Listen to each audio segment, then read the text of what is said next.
Man.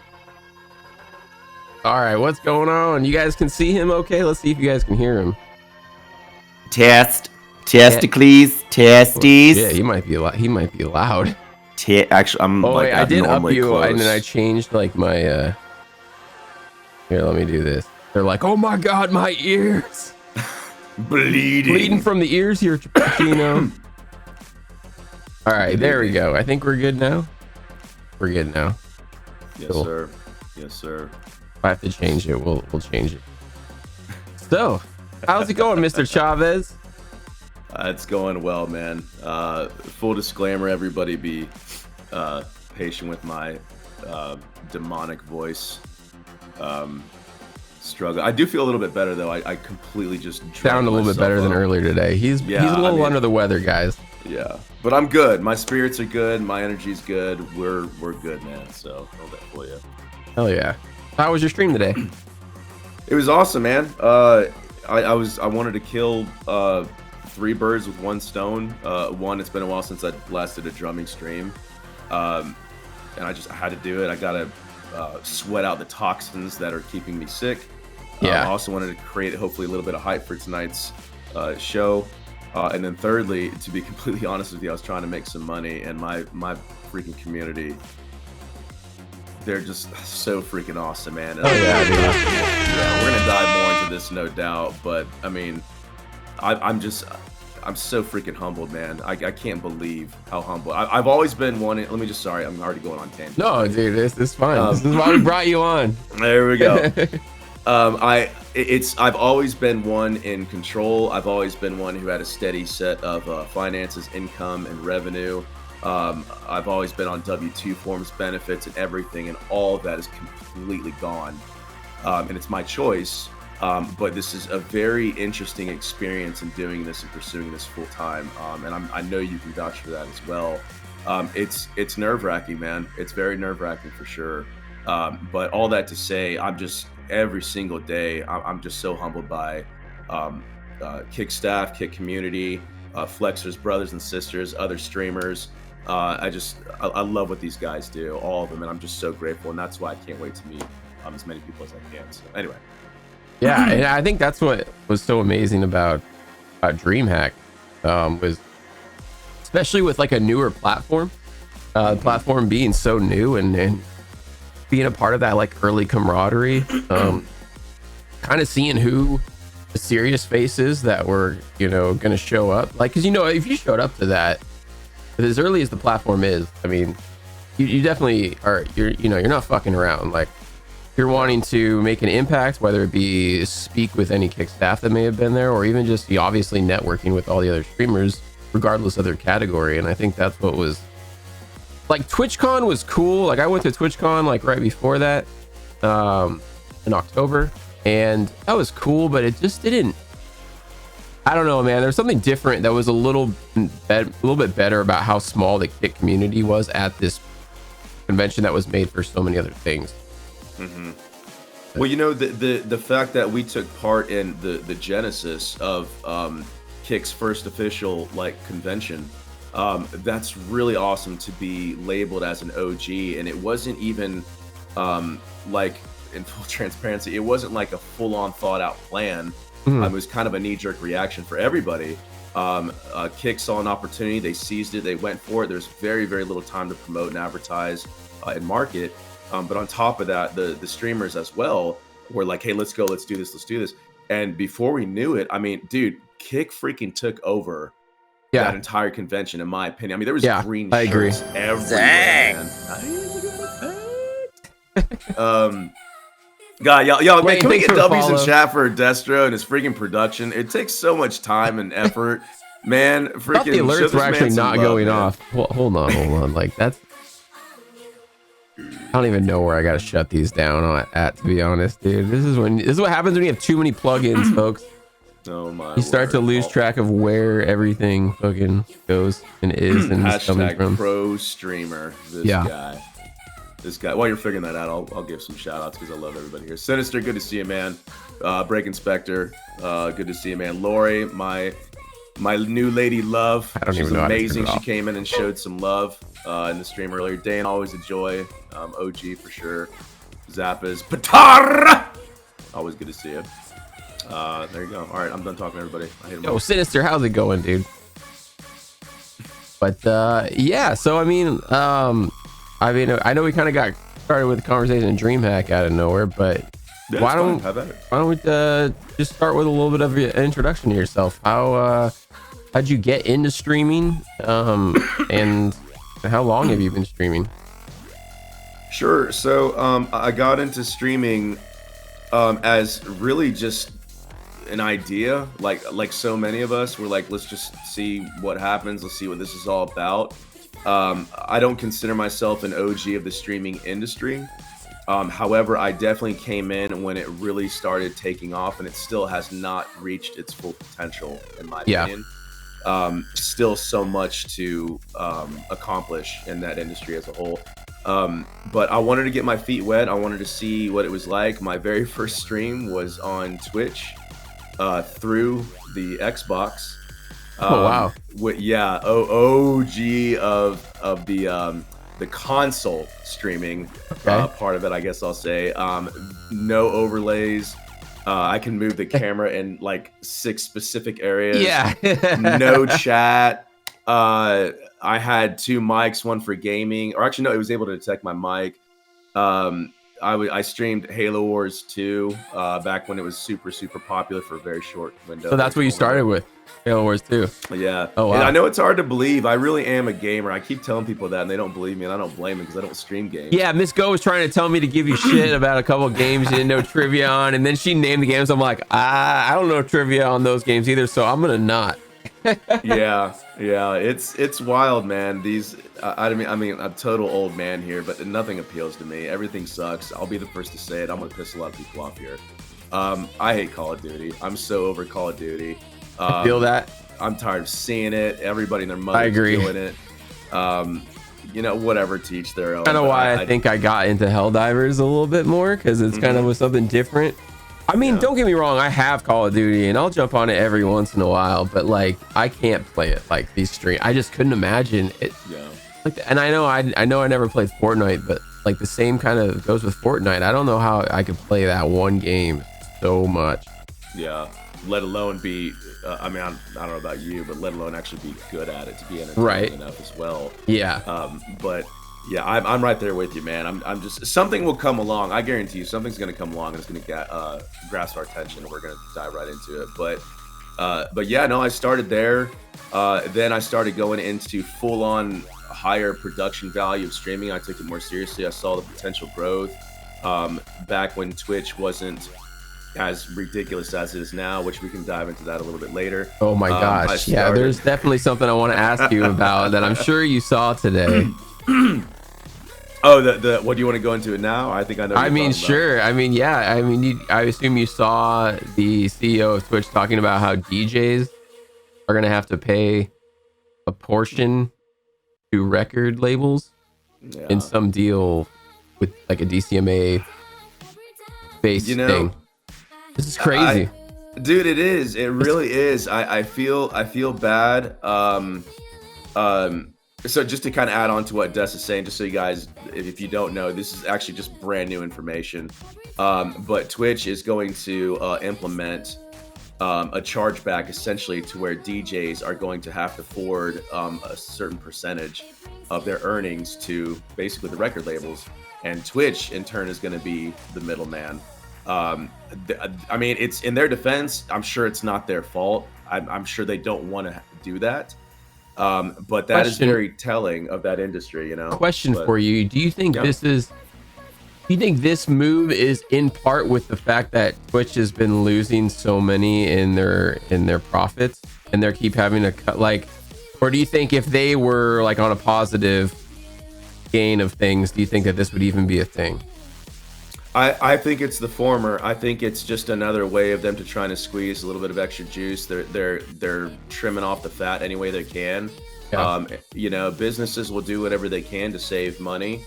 But when the CEO, that was wild to hear Dan talk about we're not profitable. Like, I appreciate his honesty and candor, but when he said that, I was like, dude, that is huge. That is massive. So I think that they're actually trying to save money in any way, shape, or form, man. I think they're desperate. Which is kind of crazy to me that they actually launched that.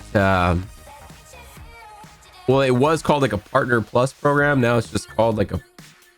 They changed it because it's not partner only, but you know where it's like if you get, I think they lowered it down too. It used to be 300 subs, you got 70-30, and I think it still is. If you get 70 subs, you can get 70-30 split. If you get 150, you get 60-40. But I'm actually kind of surprised they went through with that, with the fact that they're claiming losses.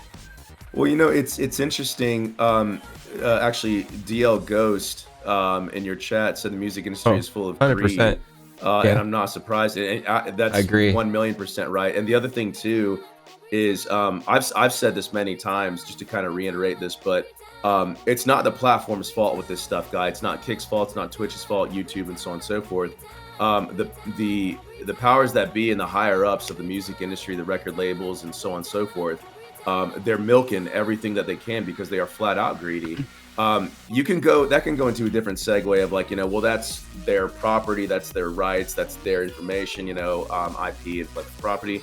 However, I'm so passionate about this, so I could keep going. But basically, the bottom line is that when you're squeezing the hardworking musician, granted, I understand it's not their song, but you're already getting free publicity. People are recognizing your song. Like, why in the world? I would never do that to anybody, ever, if I was a big, you know, band and so on and so forth.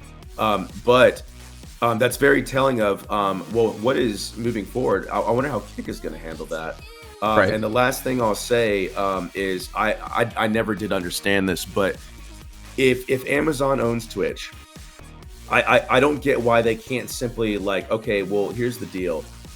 Since we own Amazon Music, if anything, why don't we force our streamers and content creators to have some kind of subscription with Amazon Music, and then they can play anything they want. There's your revenue. There's your monthly or your yearly or whatever coming in from content creators. Maybe even give them a little bit of a discount if they're affiliate and above or something. I don't know. Yeah. That will, I think, offset what Twitch in this case has to pay the record labels. I'm guessing. I don't know these figures. I don't know these numbers. But that's something I also want to preach about Kick. And since Patar is here, that's just something to consider. I've actually pitched this to Andrew too. It'd be awesome if Kick, since they're dishing out a lot of money, if they had some kind of contract agreement with, say, like maybe Spotify, and then we can play anything off of their stuff and we continue as content creators. Oh man, wouldn't that be wild? It would be wild, but it's curious how greedy a company like Spotify would be. Oh yeah. In fact, like I mean, when you already like dude, the fraction of a penny that the artists get per stream is just, it's literally crazy. Yeah, it's a ripoff, man. That's why I can't do it full time anymore, really. In that regard. Not unless you're an independent artist. Yeah, seriously. But so do you think, still staying on that topic, if you don't mind, now they say DJs, but like what? Is there a DJ category that they're going to judge this by, or is he just mixing up his words and using only DJs, when reality wouldn't also like rocksmith streamers or even streamers like myself playing along the copyrighted music count as this? I mean, that's a good question, and it's so new to me. I haven't dug in deep. He clearly called out DJs, which is he did the most profound category that does this kind of stuff. As for the rest of us, well, the rest of them, because I'm not on Twitch anymore, for the rest of them on Twitch, I would imagine there's no reason to think they wouldn't implement that to all music streamers of any kind: drummers, guitarists, bassists, violin, whatever. I just think that maybe it's a test market. Maybe they're just running it with DJs first. I have no idea. Oh God. Yeah, it would be foolish of them to do that, but they've been doing some pretty foolish stuff lately. So wait, what? They've been what? They would never. Just saying. So I got no hate for Twitch though. I really don't. I'm grateful for my experiences. I want to be crystal clear. I love my roots, where I came from. They taught me a lot of stuff. I made so many mistakes on there, but it absolutely vetted me and gave me a ton of experience to, start over here on Kick. And man, I've just never looked back. It's awesome. What year did you start? I can tell you my first stream on Kick was July 21st, 2023. Like my first real actual stream. I've been streaming. I couldn't even tell you exactly. It's about six before COVID years lockdown total. Yeah, definitely before COVID. I had a big boy job when COVID hit, and then they started laying people off. And unfortunately, being in leadership, I was one of those people. And then moving on, I was like, well, I got money saved up. Let me just stay at home. At the time, I had a newborn baby boy. I was like, well, this is a great time to at least stay home and dabble in this while being a father and a husband and so on and so forth. So it was just a test run, and then I got my first payout. And of course, it was only 30 measly dollars, but I was like, I might be onto something here, right? And then fast forward all the way to Kick, and it's 95.5, and I mean, who can can't be beat, down, dude? Man? Dude, you literally nobody can top that. Anyway. So I actually just did my first dual stream on Monday to Twitch, and I hadn't hit the live button on Twitch since like September, before TwitchCon. So like, I was already full-time Kick before TwitchCon happened, and I turned those things off. I swear. There you got audio. I can't hear anything. Yeah, you probably can't hear. There's like follow alerts that I just really should probably fucking turn off. FML with the follow. Yo, FML, thanks for the follow. Oh, I can just do it like that. Oh, easy. Okay. Cool. Nice. All right, those should be gone. I appreciate the follow. Welcome on in. But yeah, so I hadn't gone live since September. I mean, it was pretty fun. It was pretty cool. It was interesting keeping up with both chats. We actually got like a handful of people who never made a Kick account, and probably at one point were like, I'm never making a Kick account, make some accounts. So we got some people over here, so hopefully we can toss them around into the U and to some of the other music streamers and keep getting the music category going. Yeah, man, we're both very, very well. I mean, I think every music streamer here on Kick is very passionate about helping each other out and growing the category, and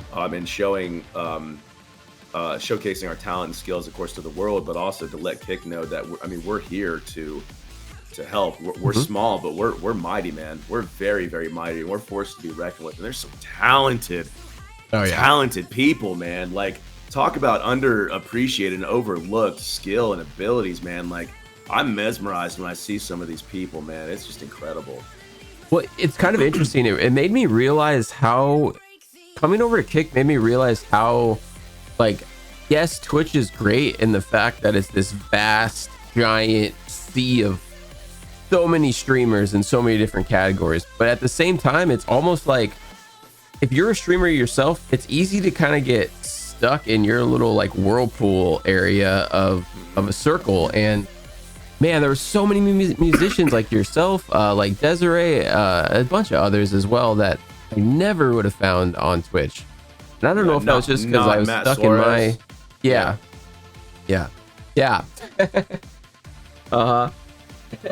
Love you, Matt. I'm sure you'll watch this later. Love you, Matt. But yeah, man, I don't know. I just really like too. One thing about Kick is it seems like a lot of people who don't stream music really seem to love the music category. We seem to get a lot of support from like gamers or just chatters or variety streamers, which is awesome to see. And I mean, like we've already said, the staff is absolutely amazing here. Yeah. So yeah, this type of treatment would never happen on Twitch, man. I've told this story before. There was a giant raid train we were doing for muscular. That one was either muscular dystrophy or it was a diabetes raid train. Either way, it was for a great charity. There was about 4 of us that were going to be put on front page for this charity. And the day of, Twitch sent out an email and changed their mind. And the people they put on in the slots were like nobody doing anything, dude. It was just like, it was insane. And it was because we were thinking, I don't know if you've ever seen the behind the scenes thing on Twitch, but you can connect charities through that on Twitch. Well, this wasn't through that. This was like via Tiltify. So people were thinking, oh, it's because we didn't do it through Twitch and they weren't getting some percentage of a proceed or something like that. Who knows what they... Dude, could you imagine? I'm not stating that those are facts, but I mean, it was very allegedly. Sus. Yeah, make sure right. you say allegedly, right? Yeah, I mean, allegedly. Don't sue me. Don't come after me with a assist. Dude, that's unfortunate, man. You know, and I think that's well, I mean, I just think that's lack of professionalism. I mean, if you say you're going to do something, follow up on your word. It's that simple, and it's amazing how many people don't do that, especially corporations and businesses. Like, there's no excuse for something like that unless there's a dire emergency. Like, for something like that, there's no reason to do something like that. But anyway, I think Kick is I mean, I can keep praising them for sure or whatever, but they're it's incredible what they're doing. And dude, most of this staff, as far as I'm concerned, and it's not like I talk to all these guys all the time, but the ones I have talked to, either on a regular basis or one-on-one from time to time or whatever, like, they legitimately love the music. They love the musicians. And I know I speak on your behalf, man. We are so appreciative of that. And I mean, not just front page, but I mean, just the level of support and everything else. Like, it's just so cool to be a part of. And the other thing too is, I don't know about you, but like, I want to keep the category as, in a sense, as pure as it can be. I want that camaraderie of positive support and legitimate, like, let's help this guy out. A new musician comes in, let's make their day. Let's raid on them, or let's give them subs. Or let's just bombard them with follows. Like, I would love to have, millions of followers and just boom, like, y'all, let's give this man 100 subs or just whatever. Like, I want to maintain that. It's precious to me, and I defend that for sure. And I'm sure you feel the same, man. Just want to help people, Hopefully it just continues to grow. I mean, it does seem like it has its ebbs and flows where sometimes it slows down, sometimes it kind of catches up. I know I'm sure I speak for so many streamers when I say once the API comes out and 2.0 comes out. I mean, but it's true though. You will see, I think we will see a huge flock of something this direction, like once that stuff, drops. Whether it be streamers, whether it be viewers, whether it be, I'm sure it's going to be a mixture of both. Yeah.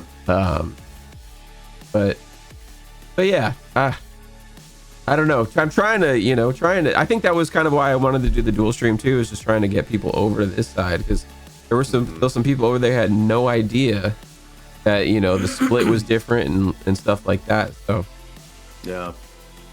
Well, the backlash, like, just, how candid and brutal and savage I am, and to the point and realistic I am, but like the backlash that Kick's been getting, I mean, ever since the beginning, to be honest with you, it's so many people have jumped ship, so many people got their feelings hurt, so many people took things personally, so many people got defensive, and they just left. And I mean, hey, to each their own, whatever. But for me, like, I don't know, this is going to sound so cocky, but I'm just going to say, like, I mean, those are weak, man. Those people are weak. Like, you're going to get offended over one tiny little thing. Your convictions are your own, whatever. If you don't feel like you need to stay here, that's fine. Then this isn't the place for you. But the unrealistic expectation of people putting Kick on a full-on pedestal, and this is not their fault. Like, dude, it's a growing process, and you've got to go through it. Let's go with the freaking host. How are they still going on? Ms. Go, we suck. Ms. Go coming in with the host of 55. Holy snap! Freaking over 100 viewers right now, bro. Dude, y'all don't go anywhere. Stay here. Stay Everyone here. Let stay this here. man get a 75 verification, man. Oh man, that'd be amazing. Trying. We've had some luck, but yeah, I don't know. That was also another reason why I had to do the dual stream. I think like I think it is something I might do every once in a while to just kind of see what can happen. But yeah. Welcome on in, everybody. Miss Go, how was your stream? How you guys doing? Welcome on in, y'all. Hope you guys are having a great day. What did you end up playing any games, Misco, or were you just chatting the whole night?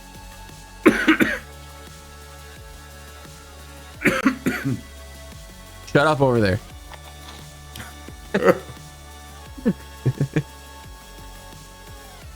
Coughing up a lung and my heart just falls out. Shut up. Hey, I'm asking you a question. It was a good chill day ahead of Friday's chaosing. Oh yeah, that's right. She does her crazy drunken Fridays. Right. That girl's savage. She's nuts. Yeah, she is. Love her. But, so did you ever stream on Mixer, or were you just Twitch, then making the move over to Kick? Just Twitch. Somewhere in the middle between. Well, actually, this is in the beginning of Twitch. I tried Facebook to get an idea. I sniffed this out right away, though. First of all, I hate Zuckerberg. I think he's a freaking weasel. I can't stand what he does, what he stands for. Therefore, I can't stand his platform. But on top of that, I figured out very, very quickly. I have a knack for opportunities when it comes to technology in general as a whole. They lacked the infrastructure, and I said this is not going to last, but maybe a handful of short years, if anything. And I think it's still actually up and running. Yeah, I believe it is. Right, but it's kind of sputtering from what I've heard. Yeah, that's what I've heard as well. It's on its last leg, if that. So yeah, I streamed on there for 2 weeks, really dug in deep. And I was like, yeah, this is not going to work out. So I just went back to Twitch, and I was just testing it. But yeah, no, the Facebook doesn't. It was really just more of a quick experience. But ultimately, yeah, Twitch is the meat and the potatoes of my streaming experience. And then I came over here to Kick, mirroring the same exact thing. I started drum streams over there on Twitch, mirrored that over here. And I hit the ground running. I had much better production. All my overlays, everything was set. I just changed my stream key. And now I have almost 2,300 flexors in less than 9 months. Which That's is amazing, wild, dude. That's crazy, community. That's dude. The people. It's the platform, man. It is. Doing the same thing. It's crazy. Yeah, I definitely didn't hit that many. I think I'm at. We just hit over 1,700. I think this nice, week. Dude. Nice. Thanks, man. I definitely didn't hit this that fast on Twitch, man. I was actually looking at some clip and I saw the follower goal at the bottom. It was like barely to 2,000. And I saw what year it was. I was like, damn. I'm like, it took us that long to get that many, but yeah, crazy. But yeah, hopefully the music category keeps growing and we're able to keep pushing it. It always makes me nervous to do like other streams. I'd love to do gaming every once in a while and whatnot, right? But it's like when you're trying to push for that verified or any of those goals, it can easily deter wanting to do that if you know you're gonna have lower viewership. But the podcasts have been good. It's kind of nice to do something a little bit more consistent, a little bit more intimate than just, hey, I'm playing games, watch me come get killed a bunch. But right. But you've been doing podcasts as well, right? Yeah, as a matter of fact, freaking my very first episode of the wonderful and amazing Miss Golightly, who's that's right, the lady of the hour right now. I guess that sounds kind of bad, but you know what I mean. No, she was my first. She was my first. I made a lot of mistakes. I made a lot of mistakes with her in regards to setups and a few different things. I mean, bless her heart, she couldn't even see me, and I thought I had my video linked. It was bad. But did you not have your glasses on that day? I don't know, man. Honestly, like it all worked out just fine. But then, like 2 minutes before launch, like my camera just wasn't processing. And then fast forward episode 2, Grace, and everything was fine. But then my audio was cut out. It was bad. Anyway, point is, I've made a lot of mistakes there, and now I got people like, hey man, you want to do an interview? And I mean, freaking Office Drummer was just last night. We got some awesome heavy hitters coming up, dude. That was wild. That's awesome. Miss Go. Shout out to Miss Go for sure. She's such a sweetheart. I love that woman for real. You got who do you got coming up on your podcast? Forward. It's it's not a big secret necessarily. I try to surprise people, but it's not a big deal. I definitely I got Party Like a Mother coming up. Oh, nice. I got Thong DeLong coming up. And this is in no particular order. Yeah, Thong's gonna be a lot of fun. I'm really excited about that. Yeah, Mikey's a blast, dude. Yeah, I don't know him all that well. I know him well enough, but I just love diving in deep and figuring out their history. Um, I have That's gonna here's be a somebody that fucking actually hilarious I'm podcast, sure it bro. is, man, because I That was love gonna be his humor. He's yo, so it's so dry. it's yeah, that's gonna be hilarious. He Yeah, it's gonna be great. doesn't really like smile when he executes his sarcasm. No, so, You know, yeah, and no, I I know love it. exactly I what you're talking freaking about. love it. And I just play off of that. I can tell I'm gonna play off of that. So we're just gonna try to like outwit each other, and it's just I gonna saw be that amazing. post today.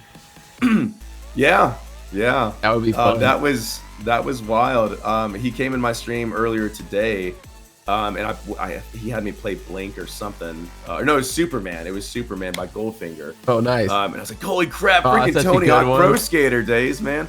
So I played it, and then he talked about Offspring, and then I was like, dude, I'm like, Thong, when are we gonna start our freaking kick band? Look at this freaking degenerate. Here he is. Speaking of which, Oh, what the fuck?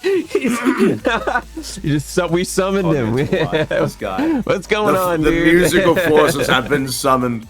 Yeah, and then he made a post about it. But dude, that would be so badass to play with these legends, man. Yeah, that would be Thong so and Graham. fun. Oh, God, Oh man, yeah. But I will also say I'm kind of switching gears. So, and there's a few others coming up, but one person that I'm actually really, really interested and excited to bring on that probably nobody's heard about. His name is Divisive Content. He goes by Red. He is massive in the political space, which is kind of a red hot topic for a lot of people. And man, we're going full force into all things politics. Cool. To kind of take it a step further, Destiny is kind of the go-to for the Democratic Liberal Party here on Kick. And I don't see anybody on conservative right to balance that, because I think there needs to be a healthy balance, really. You can't just have one or the other. And Red is a beast. I mean, the man is so much, like, he's incredible, man. So I'm probably not going to get many viewers from that, because a lot of people are like, politics, I want to stay away from that. And that's fine. But I interview anybody and everything about any topic. And I love having open discussion, as you know. So that's coming towards the end of this month. As a matter of fact, it's already locked in. I just got to make a trailer for it. So anyway, good That stuff. sounds awesome. Oh yeah, try to check that out. I mean, it's sometimes, dude. Sometimes you just need to hear some of those topics. You know, everyone tries to tiptoe around shit, and I get it for branding and imagery. That this social media is crazy nowadays. Yeah, and to each their own, man. Like I don't give anybody a hard time about that. I don't fully understand why, and this is me just being a systematic, analytical, specific, precise, meticulous individual, where I have trouble. My mind doesn't compute like anything outside of like absolutes in regards to, hey, this is true or this is not true. Anything outside of that, I'm like, well, why don't you want to talk about that? If 1 + 1 is 2, but this person is saying it's 3, why don't you want to talk about this? You know, why don't you want to confront? You know, but I mean, not everybody's me, not everybody's you, and that's just how it is. But I just love learning and asking questions and talking to everybody. Billy with the follow. Billy, welcome on in. I've turned off like 3 different things thinking the alert sound would come off, and they're still going off. I don't know anymore. I have no idea. Welcome on in. So yeah, it'd be fun, man. Hell yeah. Did you start doing podcasts at all before coming over to Kick, or is that something that you kind of didn't dive into until you got over to this platform? I did do a handful of panels on Twitch, something that was just kind of thrown together just to get my feet wet. I've always wanted to do radio and podcasts. I did a handful when I was really, really young on an actual legitimate radio show. Very rare scenario, but awesome scenario when I was like in my late teens. We would talk about music. I was told that I had a very interesting perspective on up and coming music. I would do rating systems for like local bands around the spot. It was really cool. But on Twitch, I was like, let me go into some interesting stuff. We talked about e-girls. We talked about millennials. We talked about the future of streaming, of course, music, a little bit about politics. We talked about the armed forces, Marines, Air Force, Navy, and the like. and so on and so forth. And it sparked a lot of interesting conversation.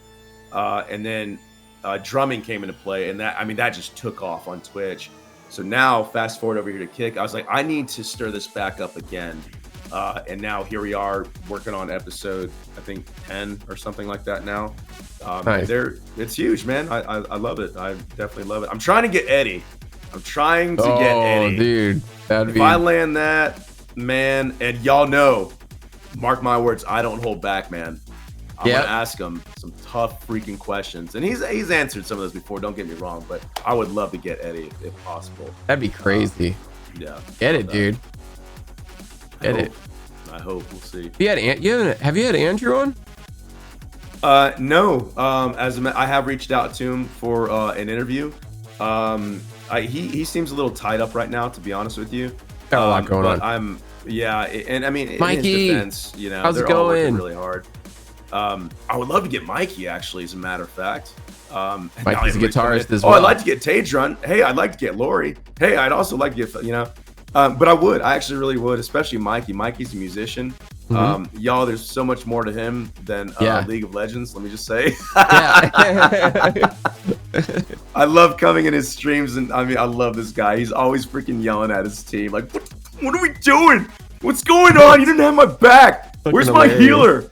My DPS is low. Didn't anybody freaking add the magic aura of blah, blah, blah or something? And dude, he's serious. He's locked in. And then within a split seconds, I can't sing because I've lost my voice basically. But then he'll just go into like singing like along to whatever down, he's got or just in the something background. off the wall, And I'm like, Mikey, who are we yelling at today, brother? He's like, shut up. Anyway, love me some Mikey. Well, you mentioned earlier in kind of what you were talking about with previous topics was the future of streaming. So with that topic, what do you kind of see? Why don't we start with the future of streaming as a whole, I guess, and then what do you think of the future of Kick in particular? Sure, that's excellent question. Streaming as a whole, YouTube, Twitch, Kick, and the like. I opened up saying that we collectively have not tapped into. Wait, what's that? I said the royal we, but I was kidding. Oh yeah, okay. I was like, I didn't hear you. We haven't tapped into our own full potential. The industry hasn't, the streamers haven't, the content creators haven't, and hell, even the viewers haven't tapped in their own full potential with yet.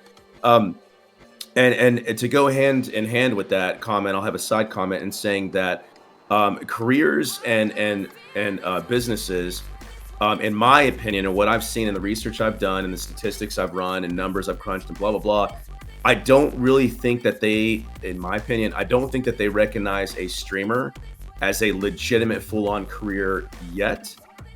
They see it, but I think they're hesitant in some cases to invest.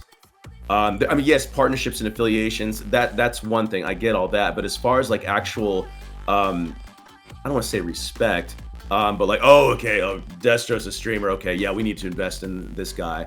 That doesn't really typically cross their mind unless you're already of a certain caliber, like Dr. Disrespect, Tatman, Ninja, so on and so forth. I think the playing field's going to be leveled significantly more as more and more people do it, which goes into also anybody can stream, but not everybody can do it, right? And we can talk about that later too. It's not for everybody. But all that to say, streaming still has a long way to go, but we are absolutely. I think it's not in its infancy stage. If I had to compare it to a child growing up, I'd say it's like in its teenager phase. It's making its mistakes, and then once it gets into its 20s and 30s, it's going to be like in its prime, which I anticipate really probably happening in the next, if I had to guess, maybe 5 to 7 years, honestly, in my opinion. And I think Kick, I'm not just saying this, because Kick staff is in here. I think Kick is absolutely going to lead the charge in that. If not, they're going to be one of the heaviest hitters. Yeah, I agree. Sure. I do think, side note, I do think they have some massive competition coming up with Twitter. Yeah. With their live streaming space. Twitter has a lot of kinks to work out. You can tell it's very. Is it considered in beta, or is it considered not? It's not in beta. It's just how it is right now. Just early. Yeah, that's what makes it so interesting, is that they can't even put a title on it because it's so new. So technically, it's not even beta. And a little bit of a secret. There's well, actually, I mean, this might be confidential. I'll just say that their team is very, very small, and they're laser focused on strictly just the live streaming space on Twitter. Yeah. The connections I've made on the inner workings of Twitter with some pretty awesome people has been incredibly insightful. And Twitter, they got some things, and the other thing too is they have Twitch and Kick to look at as references to be like, okay, here's what's not working, here's what is working. And of course, like anything, they're going to take that and implement that on the platform. Yeah. But anyway, all that to say, Kick is still a massive heavy hitter, and I think they're going to continue to hit heavy. And this is kind of a good segue into, you were talking about Kick's future. I think I've said this before, and I'll say it again. Kick, in my opinion, is not going to stop with just streaming.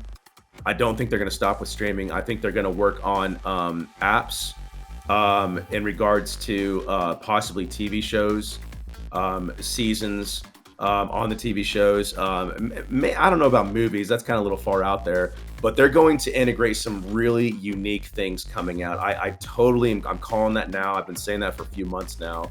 I see the writing on the wall. If you look at their partnerships, the people that they're talking to, and so on and so forth. I think they got a lot going on for them. I really do, and that's why I'm so supportive of it, and that's why I'm not going anywhere, man. Despite all the drama or whatever the crap you want to call it, like growing pains, man. Be patient. It's a marathon, man. It's not a sprint. 100%. You know. So, well, and they haven't been around as some of the other streaming platforms. Obviously, talking about Twitch, but I mean, I just feel like when you kind of look at the growth that they've had over their year and a half, or when was their actual year? You remember? 20 somebody correct me on this. 2022 in February, somewhere around that. Yeah, beginning of 2022. I'm afraid to say. But I can also tell you that they to your point, I mean, their progress is undeniable, man. Their progress is undeniable. They're doing incredible. Yeah. One Delta Street with that follow. Oh man, that's a hoot right there. Delta, welcome on in. But yeah, their progress is great, man, and nobody can deny that from Kick, regardless of mistakes or whatever, man. I mean, yeah. Well, it's just interesting. It's so weird, man. Like the platform wars or whatever you want to call it. It's just so trivial, man. It's so pathetic, silly. And it's just like, it's funny too, because it's like the people over on the Twitch side that are so like against the things happening on this platform or whatever. Like, one, they're taking a blind eye to their own platform. Two, they're posting this on Twitter or X, and they don't agree with freaking Elon's perspective of things. Like, why are you even on this platform? Like, just get off of that too. Yeah. But yeah, it was weird, man. That when that whole Ice Poseidon thing happened, I was just about to make an announcement to go full-time Kick, and then that happened, and then I was really hesitant because I was like, oh fuck. Yeah. And I just was, I don't know why, man. I was so worried about how all my friends over on Twitch that I've known for years were gonna like think of me. Play. I know their perspective on things and whatnot. Didn't really bother me that much. Did it look good? No. But I mean, what are you gonna do? Just, it doesn't affect me. It doesn't affect my stream and anything like that. So I don't know. I kind of listened. There was like a whole, I think you were in there. There was a lot of streamers in there. There was like a whole circle, a Twitter circle, like conversation, like all day, like that weekend, dude. Oh god, that was so much, interesting. Man. That was excessive. It was so silly, man. And at times it was productive, but then it just started falling short. Going off the rails. Everybody, Lori with the freaking gifted subs. The hell? Lori with the 10 bomb. Lori, thank you so much. Oh yeah, let's go. This girl's awesome, man. She came in my stream today. Welcome in. Monero, welcome in. Zappos, how you doing?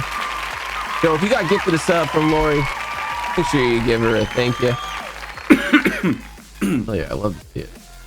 But yeah, she came in earlier and threw a sub my way as well. Lori's amazing. Awesome, she's an amazing human being. Love her.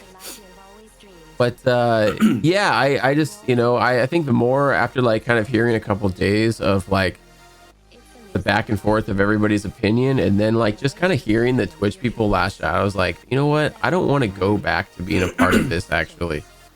It made me actually full dive and be like, you know what? Fuck it. I am going full time on Kick because fuck these people. Like, because they were like, if you stream on the platform, then you are a part of the problem. I'm just like, bro, you gotta stop with that generalization. Dude, those are the kinds of people you don't want in your stream or even to affiliate yourself with, man. Those are the weak, man. That's the way I look at it. And then the other thing too is that this sounds so militant, I suppose, but stand for something, you're gonna fall for anything. You're gonna hear me say that a lot.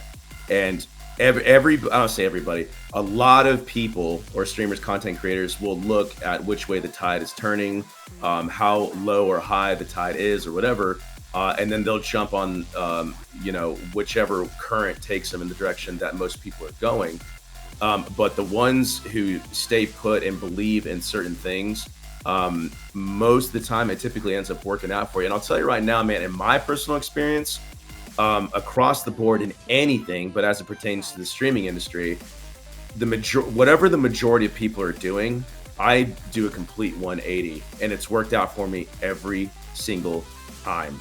It really has. Now, I've been wrong many times in other scenarios, but when it comes to, forget that, man, I'm not gonna blah blah blah, and if you stay there, then I'm not gonna follow you. I'm not gonna be like, dude, well, piss off, dude. I'm not gonna care about that anyway. At that point, you are a number to me. You're not a brother. You're not a sister. You're a fair weather friend, if anything at all. Your support is a fog that disappears when the wind redirects. It's just so ridiculous, man. But moving forward with Kick, the opportunities are undeniable. The progress is undeniable. They're definitely out of their honeymoon phase now. I'll tell you that. Yeah. Some would say that they're a little bit in a lull. I don't necessarily, I don't know if I want to say the word lull, but I think they're regrouping. I think they're re-strategizing, reorganizing, learning from mistakes. And I think they're about to push something either big, or they're going to start unleashing things little by little, and so on and so forth. I mean, they're taking their time with certain things. The last time I talked to Andrew in one of the meetings we had was, and I totally respect this, is, they want to make sure it's actually right before they launch it. And they know they made a few mistakes. They pushed it out prematurely, just to appease the masses or the pressure or the board of directors or whatever happened. But now they're kind of reeling it back a little bit, and they're taking their time. At least that's what I was told. So yeah, anyway, that's what I've heard as well. Yeah, because I think they were, what I've always heard too is like, they don't want to just be, all right, we're gonna put something out and then we're gonna release patch after patch after patch after patch. Like, and yeah, that's a bad sign if you guys see that, by the way, on any platform, any app. Like technology. Kind of almost putting out like some new TOS and then retracting them like the next day, or no, man, that's bro. You're wrong, Jess. That's pro. And then taking it back 3 months later because you realize no one gave a fuck about that feature to begin with. Hey, don't worry. You made us more aware about how to do the ad revenue service. Yeah. Well, even look at and I'm gonna throw Kick under the bus just a little bit, but I'm proving a point here. Like the rollout of the I love those overlays. Do y'all see that? Hold on. Maybe it'll do the other one. Hold on. Where is it? Sometimes it'll do there it is. It's an Apple thing. It's an Apple thing. If I do certain gestures, it does overlay. Anyway, but when they rolled out the badges, I think Kick knows how to take it on the chin very well. Because man, they got annihilated. Oh, with those they changed the badges. Yeah, bro, those y'all badges remember were that? awful. even like, I feel like even some Kick staff were like, "What were we doing?" Like, yes, no, I don't work for this company right now.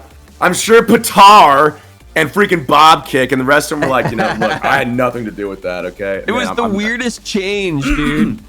Yeah, it was so weird. When I saw that, I remember I was like, I don't want to be verified. Actually, if that's bad. Well, the reason why I bring that up is, yeah, I'm throwing them under the bus, but at the same time, my point though is that they listened, they looked at the feedback, and they immediately reverted back, and they're like, yeah, within like a week or maybe dude, 2 weeks top. Lightning. It was lightning, so man. fast. Yeah, it was, and they do a lot of that Kick stuff. Tunes in the house. Yo, Kick Tunes, what's going on, guys?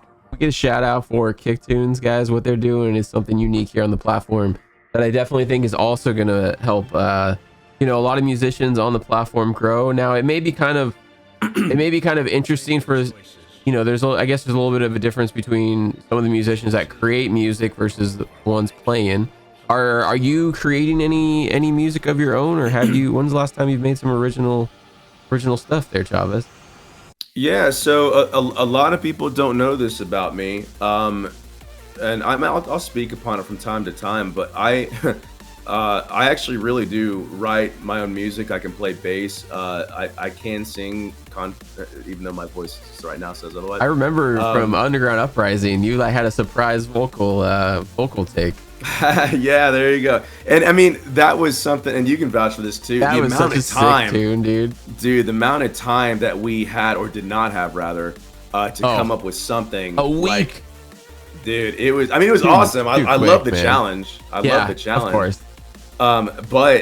Yeah, man, I can play. I'm fast on guitar, but I don't have the knowledge. I have a ridiculous fret reach. I mean, I can do some weird things with my fingers. That's what she said. But it's, yeah, I mean, I write all the time. I have a whole arsenal. I have like a 10 terabyte drive and there's just tons of music on it that I've written. However, now I go to local sessions here in Georgia, and I do recordings for them. I do compositions, just like nothing really noteworthy. Nice. You know, they pay me or whatever. But yes, all that to say, I do write my own stuff. I don't know if anybody really hear it. Maybe in the future, if I can gain more, if I have time and money, I would love to get back in the studio again, because I know exactly what I want to do. I'm very, very specific. But time and money, I can make time, but the money I just simply don't have. But anyway, yeah, I do. Time is not cheap.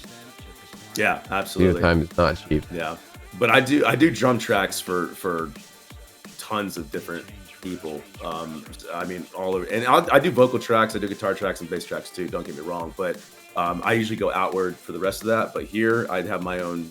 I guess you could say pro studio. I mean, I have pro software and stuff like that, and I got a beast of a kit behind me. So anyway. Yeah, was drums the first instrument you ever got picked up on, or did you start with anything different before that? Actually, bass. Bass was my first instrument. It really helped me with the low end. And then I started paying attention to how the drums and the bass are really, really in sync. That's kind of like the core structure. Yeah. And then from there, I discovered I had rhythm. And then it went into drums. The first song I ever played, I don't know if I played it well, but the first song I ever played was Smells Like Teen Spirit by Nirvana. Oh, nice. Long time ago. I was, 13, I don't even know how old, 12, 13. I don't even know how old it was. It was so long ago. That's awesome. And then that just progressed. And then somebody introduced Tool to me, and I was like, this is so far above me, but I'm gonna freaking tackle this. And I am so freaking persistent. And I still don't know how to play anything. Danny plays, but I'm just kidding. No, he's incredible. He's a huge inspiration to me. But yeah, man, then it was drums, and then that rhythm, that structure was there. Then it went into guitar, and then how does that go? Singing. You know, guitar. This is actually how I think you're fondling some balls, bro.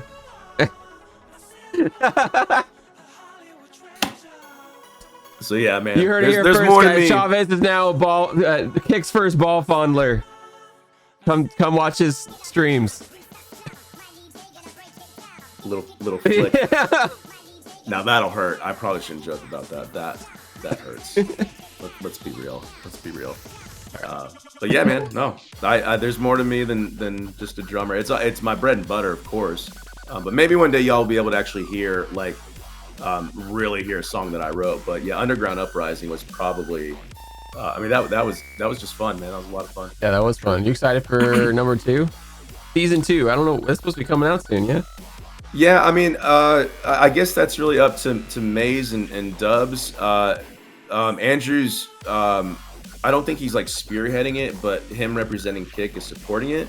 But I think Maze and Dubs are really kind of heading that up. I don't really know when, Yeah. but I got to be honest with you, man. I don't know if I'll be in season 2 for a variety of reasons. Some are personal, and it's not like I'm trying to hold anything back or whatever. But I'm in full transparency, man. I am laser focused on providing for my family. I can't even think about anything else right now. There's so many things I want to do, but I literally just can't because I really want to make this work. And month after month, I've been getting by. I'm not thriving, but I'm surviving. This isn't a sob story. I'm just being real.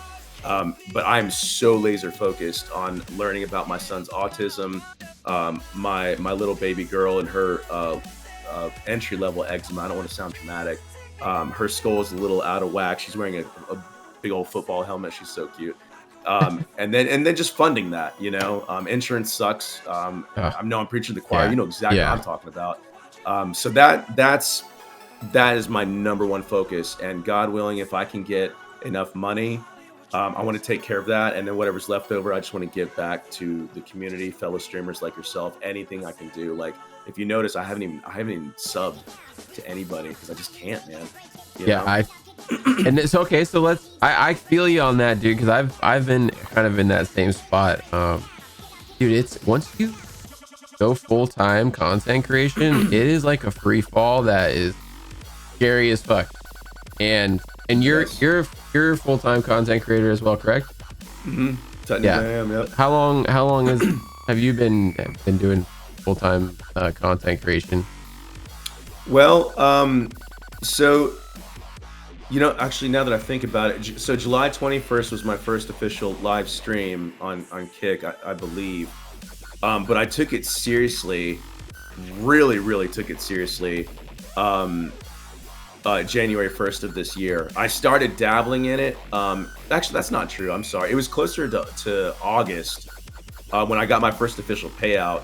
And I was blown away. I mean, it came out of nowhere. I had like a $3,000 payout, which was unreal. They Like, it never, came out of they don't nowhere, even get that dude. on Twitch. No.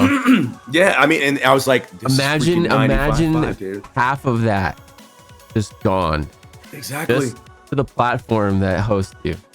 I have no reason to go Crazy. back to Twitch, man. No, Yeah. 100%. Like, it was nice just firing wild, up on dude. there the other day, but it was absolutely like my main mission was to bring people to this place. It's And so hard to do, but yeah. it is. Yeah. But yeah, dude, especially, especially, streamers like ourselves, where we're doing our own production with things, we're doing our own graphics, our overlays and things like that. It's like, why does Twitch deserve any type of percentage of my work? It's just, yeah. It's tough, man. It really is tough. And for anybody listening, I mean, honestly, I'm not trying to scare you in doing this. I mean, pursue your dreams and passions and whatever else, but be realistic. I have some money saved up in my stocks and banks and other financial plans and stuff like that. I'm telling you, do not do this full time until you are first of all out of debt completely. Okay. And also to make sure that you have a really good financial cushion to back on or to fall back on in case something, no, not in case, when something happens. I use this analogy all the time. I equate this to, and any other streamer can vouch for this, I'm sure. I equate streaming, whether you're part-time, full-time, or whatever, to being a glorified waiter. Really, you go into work, you have no idea if you're going to make good tips or not. Sometimes it can be more than what you need. Sometimes it'll be nothing. You just never know. But that's why it's so important to, put all your eggs in multiple baskets, which we can talk about in a little bit. But anyway, all that to say, as far as full time, again, I'm doing everything I can to not have to go back into the workforce full time. I love staying at home with my babies. I love being a stay-at-home father and husband. I love being here for them. I do not want to give that up if I don't have to. But we're getting by. We're doing okay, man. And in turn, I'll ask you, man, just real quickly. I mean, was it safe to say y'all are surviving? You're not really thriving? Is that safe to say? Same situation. And you know, it's just, it sucks too when you come off of like a full-time job before that is paying really well, and you kind of get yourself situated in a particular spending habits, maybe because of particular income or something like that. I've been full-time. I got laid off in October, unfortunately, but I've been full-time content creator since then. And man, some months have been fucking scary. Some months have been a blessing. And I think I'm starting, like no month is guaranteed, obviously, but I feel like I'm starting to kind of grasp where my strengths are and like what things I need to work on. What thing? Oh, the camera freeze.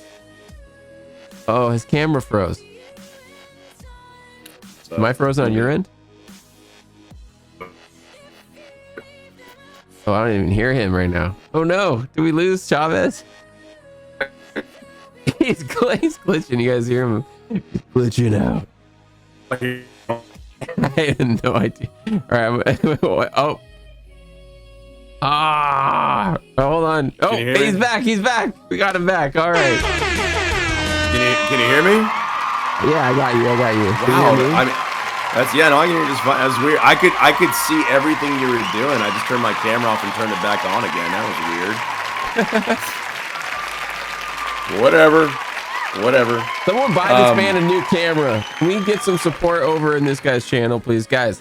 Command Chavez, guys. Make sure you guys are following Chavez on any of his channels. He's here on Kick. He just picked up a TikTok as well recently. Brand new. Total version on TikTok. Yeah, I suck at TikTok, but I'm gonna try some new things up that I think hopefully will work. But I feel so old, dude. I just don't know what I'm fucking doing. But your camera's good now. Your camera's looks like it's good. We're good. Everything's under control. So situation normal. Has like weapons malfunction, but can we get some W's everything's in the perfectly chat all right now. We're fine. We're all fine here. No, we can't do this without the support of our ladies, man. There's just no way. Absolutely. The Mrs. Chavez, she rocks, man. I'm just so blessed and fortunate to have her. And it was actually, ironically enough, it was her that encouraged me and pushed me to do this when I was like, this is my comfort zone. W-2, tax forms and working as leadership, management, consultations, whatever. Like, we got benefits, blah, blah, blah. She's like, yeah, but you hate it and you're miserable and you come home late. And I'm like, so. Yep.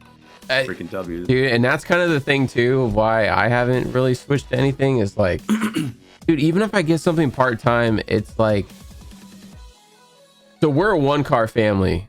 We've been a one-car family since we made the move to Tennessee. I sold my car in California.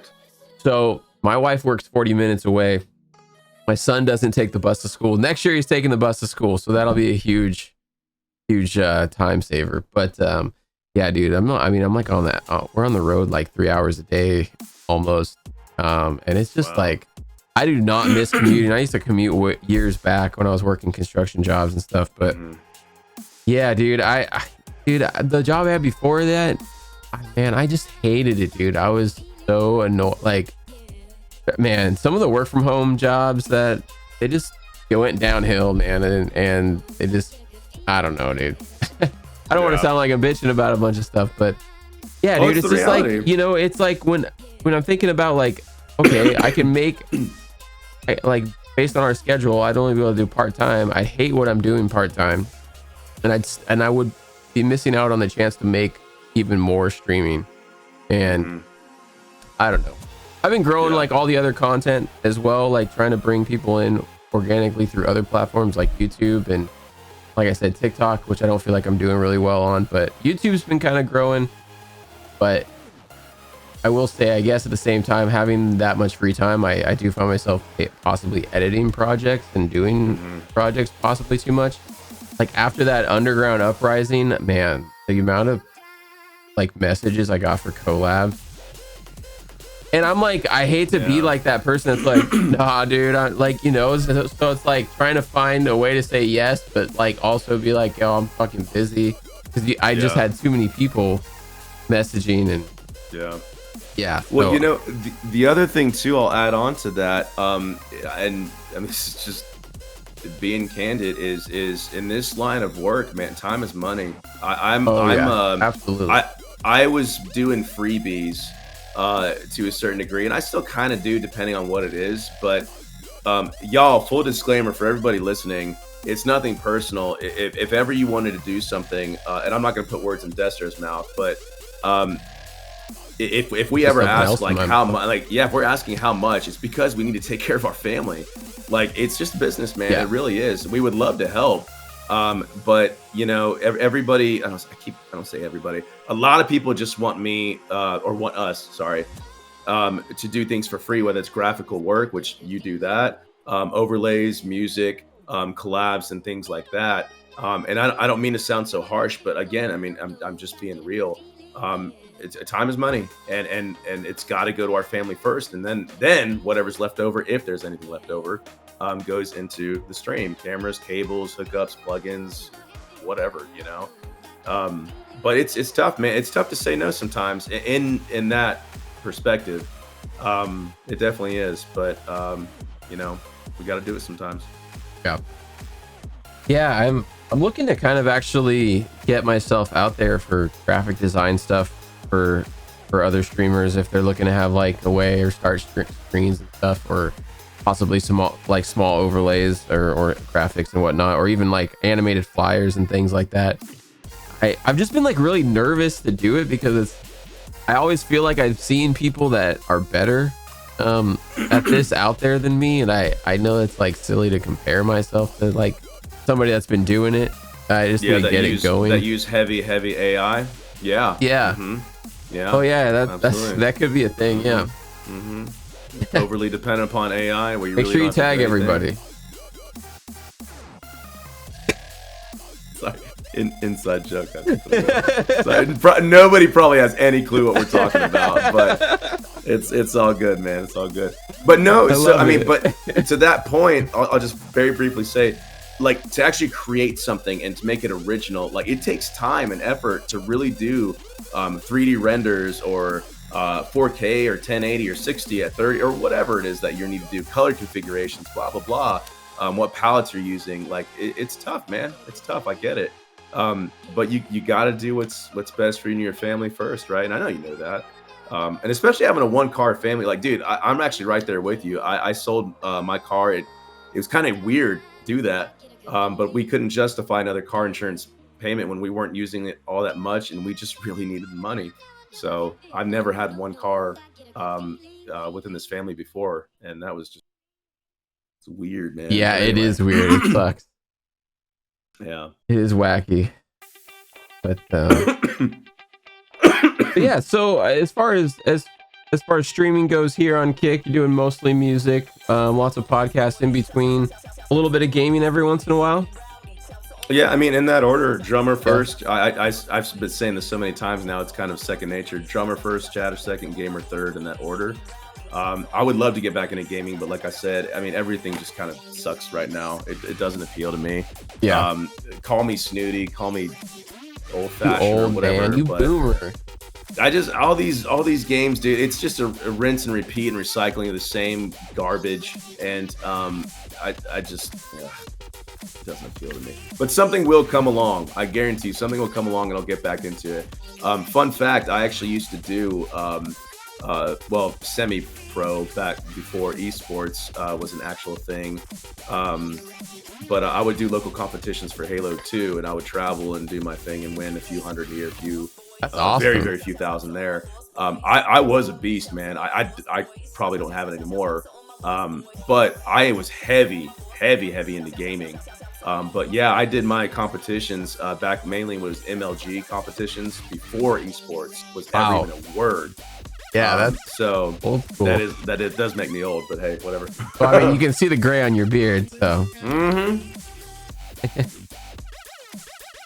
silver. Where do you see your stream going over the next year?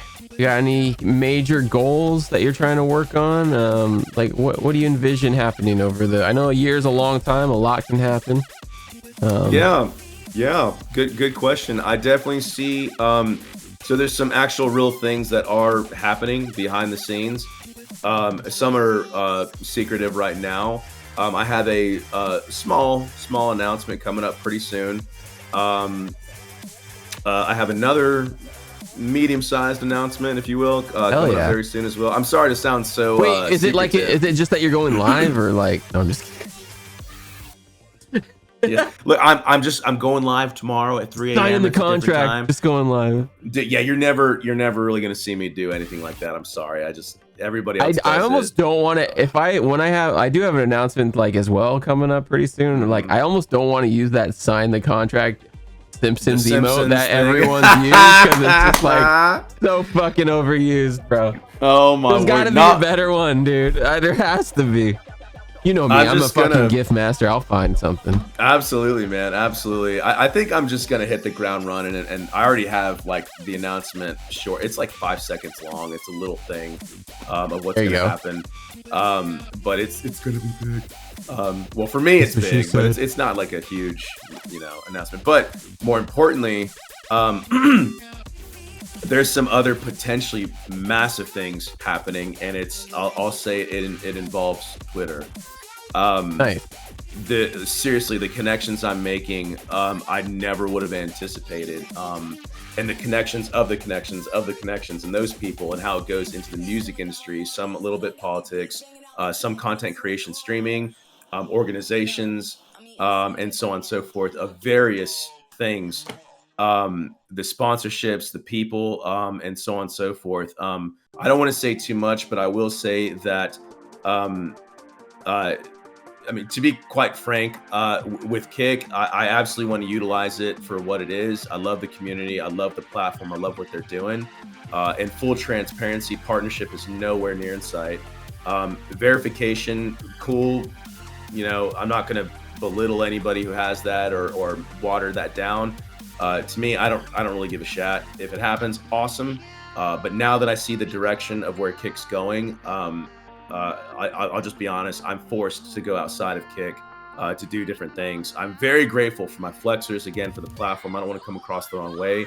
I'm not going anywhere. I'm not planning on leaving Kick at all. That is nowhere in my plans. I want to be crystal clear about that. However, as far as the following and a different way to monetize myself, I'm working on something potentially really big with Twitter. But what's really unique and interesting about my story, unlike a lot of other people, is I mean, literally starting from scratch across the board. Twitter, Kick. I had some experience with Twitch, but I left with 1,400 followers. Not that big of a deal, I guess, to some. TikTok, you just said. I just created that like maybe 3 months ago. Not even. Nice, natural, organic growth. It was less than that, actually. Cause, it was much less. Because when I asked you for your socials, you didn't even give me a TikTok. There you go. But it's stuff like this in the realm of entertainment, which is really where we are, in streaming industry as a whole. Things can literally happen overnight. Yeah, one video going viral, one post going viral, one whatever, and then you get opportunities, phone calls, emails, whatever. And I'm not saying I'm getting that, but I have been approached by certain people, and I'm very patient, and I'm very realistic. I do not jump with the first thing that comes to mind, because therein you got to be careful, right? But anyway, I'm really just rambling, but I think big things are coming. I really do, and I think it's going to be heavily involved in Kick and Twitter specifically. Nice. Notice how Twitch is nowhere and to be mentioned. Oh, weird. It's almost like you don't like ads or something. I'm just saying, man. I have no desire to go back there, man. The only time I'll go back is if there's a raid train, if somebody really wants me to help them with their raid train. Of course, if money's involved or whatever. But I still think it's oversaturated. And man, I just have no desire to go back there. Plain and simple. Lightly goes, I want to know why neither of you know one of the greatest gaming stories ever in existence. What are you talking about, Light? Talking about Red Dead, I think. Oh, gosh, this woman. Yeah, I had friends that played that game, but I didn't play that game. It's a good game. I wanted to play it. I just haven't played it. You know, I just have more important things in my life to do. Like apparently learn stupid songs for this woman. She comes in. Oh, you don't know you don't like that Lorna Shore? Oh, what's up, Bloodfire? Good to see you, man. Wants me to play that. Fouls in chat too. Yeah, oh man, him and Dana were just ragging me about Lorna Shore. Oh, God. I ain't gonna. Dragon Girl, how's it going? Welcome on in. Hey Delta, get some sleep. Thank you so much for stopping in. Good to see you. Thank you again for the follow. Hope you have a good one, guys. Give a follow over one Delta Tree. Can we get a shout out as well? Another podcast hoster and streamer here on Kick. Yeah, Delta's good to have you people. in. Good to have you in. So what? Out of all of the the months on Kick here, do you have a a number one moment? What is the thing you're most proud of that your community has accomplished since being here on Kick? Wow, I mean, there's been a few. In retrospect, I mean, I really haven't been here that long, but I can tell you, probably the first time I was ever front paged and blasted on Twitter's on Twitter, on Kick's Twitter's account. God, I can't talk. Kick community, yeah. Twitter's account. A lot of possessions there, apostrophe S's. But they blasted me on there, and I'll never forget it, man. Buho, along with Knees Weak, love those guys. Oh, nice. Yeah. Buho came in and just chatted up for just a little bit, and he asked me one simple question. I didn't think anything of it. He just simply asked, "Hey, how much longer are you going to be on?" I was like, probably at least another hour or so. And then he just simply said, "Mods, I hope you're ready." And then he disappeared for a little bit. And then luckily my mods got screenshots of Twitter. And then at the time, one of my mods was Dev Luna, and she was like all caps trying to get my attention while I'm playing. She's like, Chavez, front page and Twitter. I actually still have a video of it. If you guys go to my Twitter profile, give me a follow while you're there. It's entitled Beautiful Buho, and literally follow after follow after follow after follow. Like seriously, I think I got like 40 plus followers. Like, I mean, it's just, my overlay, follow. Like, it was just a barrage. That drive you nuts during when I first started, I learned real fast not to have any alerts that were like an actual beat of something else, because it fucking confused the shit out of me every time it'd go off. Sure. Well, honestly, at this point, first of all, I'm kind of used to it. Second of all, I have the volume tweaked a very specific way to where it bleeds through just enough to get my attention. But it doesn't, sometimes it gets the best of me and it throws me off my actual song. But for me personally, I would rather acknowledge what's happening in the moment, because I can always replay the song again. You can't really get that same follow back, right? So I want them to feel special, and they are. They're part of the community, and they're a flexer now, savagery, blah blah. But I would be lying if I said it doesn't mess me up sometimes. Right. But I love it, man. I love chaos. I love the big old overlay. I love it dead center. I mean, I love the noise. I would love, one of these days I'll integrate some lighting, some smoke. I have all kinds of things I want to do. Dude, I've had a smoke machine on my wish list forever, dude. I just never pulled the damn trigger. Dude, I think it'd be sick. Awesome. It would be so sick. Light is asking, I have a real tough question on a scale from 1 to 10. How healthy are your bowel movements? Mine are pretty good. I'm not gonna lie. Somebody has to ask the real questions. By the way, guys, if you have any real questions, I was or whatever, fire away, man. I'm here. Yeah. If you guys have any questions here, we're gonna get a pin thing here. Let's see.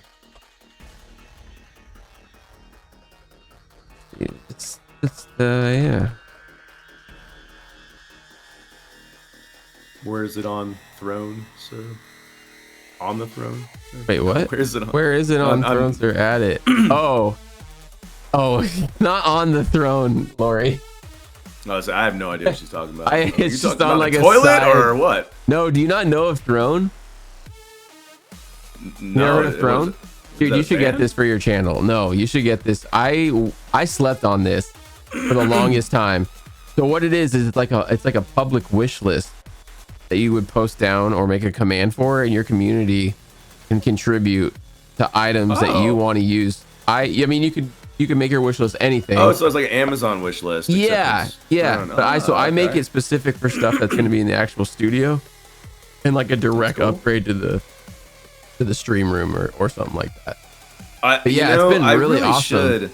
Dude, I thought it was cheesy at first too, and I'm like, I don't want to sound like I'm asking, like you kind of are like, I'm not trying to like, oh, buy me shit, but at the same time, it's not like, no one's obligated to anything. It's just sitting there. It's just another way for people to help other than subs or direct donations if they wanted to, if you had something you set your eyes on. But well, I'll tell you for right now, my wish list, it is freaking expensive, and I would not expect any, like, that's probably why I may not make it. And I have everything I need on a trivial level, like, like drumsticks or whatever. Like, I could throw that on a wish list, but I don't even need it because I don't break sticks all that often because it's an electronic kit. But my wish list, I mean, I'm not kidding. It's like $2,000 and $3,000 worth of stuff. And mine's I got another DSLR camera like low on the list. I mean, I'm not, there you go. But I was like, fuck it, dude. It's that's like the ideal. Like, I just want to have one more DSLR because I can fit 4 DSLR cameras on my setup, and then I could probably add one of those like tracking cameras, those ob spots or whatever they're called. Which I used to have one when they first started, but the quality was so awful way back then. But it seems like they've improved a lot more now. But Lori goes, Chavez, talk about your take on trolls. I love how you deal with them. Oh man. Oh god, yeah, I love it. Y'all, look, let me open up with Lori. I love that. That's a great question. Y'all, let me start off by saying this. Trolls are necessary. Listen to me very carefully. Trolls are absolutely a necessary evil, honestly. Because think about it. We need these pathetic, low-life losers to build us up. We need them to keep us in check. We need them to keep us sharp. We need to utilize them for what they are, to be aware of the stupidity that is out there. Okay, so with that being said, moving on, most of the time, this doesn't always happen. Most of the time, I'll entertain it. They want to come in here. They want to call me, literally everything under the sun. We all have our trolls, whatever. Whatever.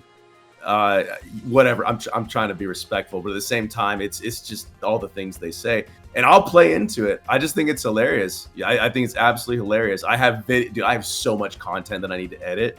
Of like, I'm actually even thinking about making a compilation of like Chavez Best Trolls Volume 1, 2, and 3. Like, I'm serious. It's just awesome. So much fun, dude.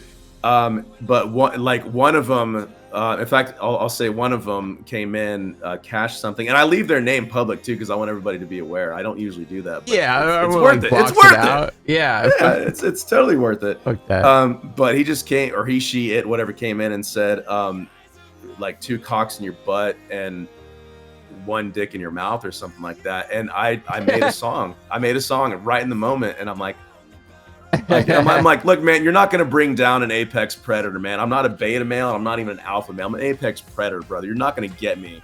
It's just not going to happen. You're beneath me. So continue to be a keyboard warrior, and spew your insecurities and your stupidity, and I'll just shut you down every single time. Other times, I'll stop everything, music off. I'll be like, all right, here's your spotlight. What else do you want to say? Yeah, and I'll just sit there. And they don't know how to handle that, dude.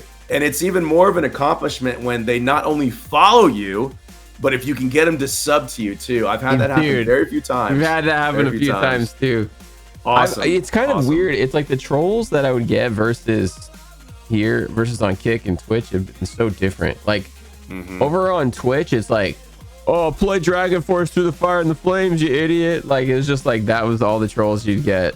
Play Freebird or Hotel you know, the typical shit. Sure. But never, sure. or it would just be bots that would just come in and spam your channel. But like here over on Kick, it's like you get all the like really intense like trolls at times.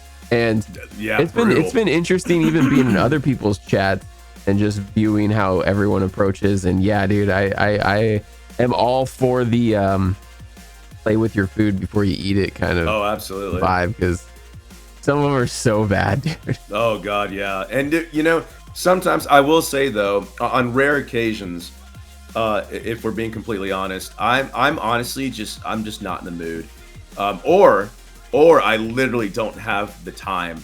Either I'm ending my stream, or like for example, I got one troll coming in on Catterday. It was a Catterday raid train with Darth Rips, as a matter of fact. All times. You know, of all times, exactly. And you know, brother, you got an hour. That's it. You're in, you're out. You don't want to step on anybody's toes. You got to stick with that. And this troll came in mid-song. I think I had one mod. I actually don't remember what the scenario was. But mid-song, here I am freaking single-handed drumming while I'm doing my thing and banning and whatever. And I said, guys, normally I would love to entertain this, but this, and I wasn't livid, but I was like, I'm not fucking entertaining this. I'm not in the mood. I'm just not. And then I just went back to, yeah, you know, as if nothing even happened at all. But it happens, man. It happens. And sometimes I'm just not in the mood. I don't typically go on stream when I'm in a bad mood, but you know, it happens. Yeah, that's another thing too. Yeah, it's totally dependent on your mood. Yeah, if you're already having like a bad or off day, you're just like, bro, I ain't even fucking with you. Get out of here, dude. Yeah. Yeah. So I guess this could kind of tie into, you know, what we're kind of previously discussing here with the trolls as being a part of this. What would you say like the most difficult things that you find about streaming, whether it be streaming in general from even Twitch days, or even just streaming in general here on Kick or across multiple platforms? Well, that's a simple question. That's kind of a loaded question, and a lot of people kind of hover over the same answers in different variations. Trolls don't ultimately bother me. I have no problem with that. I think for me, a little bit of time management and prioritizing in regards to, should I sit and do video edits and focus on short form? Well, I have the same content. Should I turn it into long form?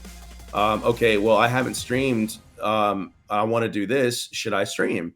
And then, of course, obviously juggling your personal family and real life stuff, errands you got to run, oil checks, and whatever else, you know, freaking vacuuming the carpet, for crying out loud.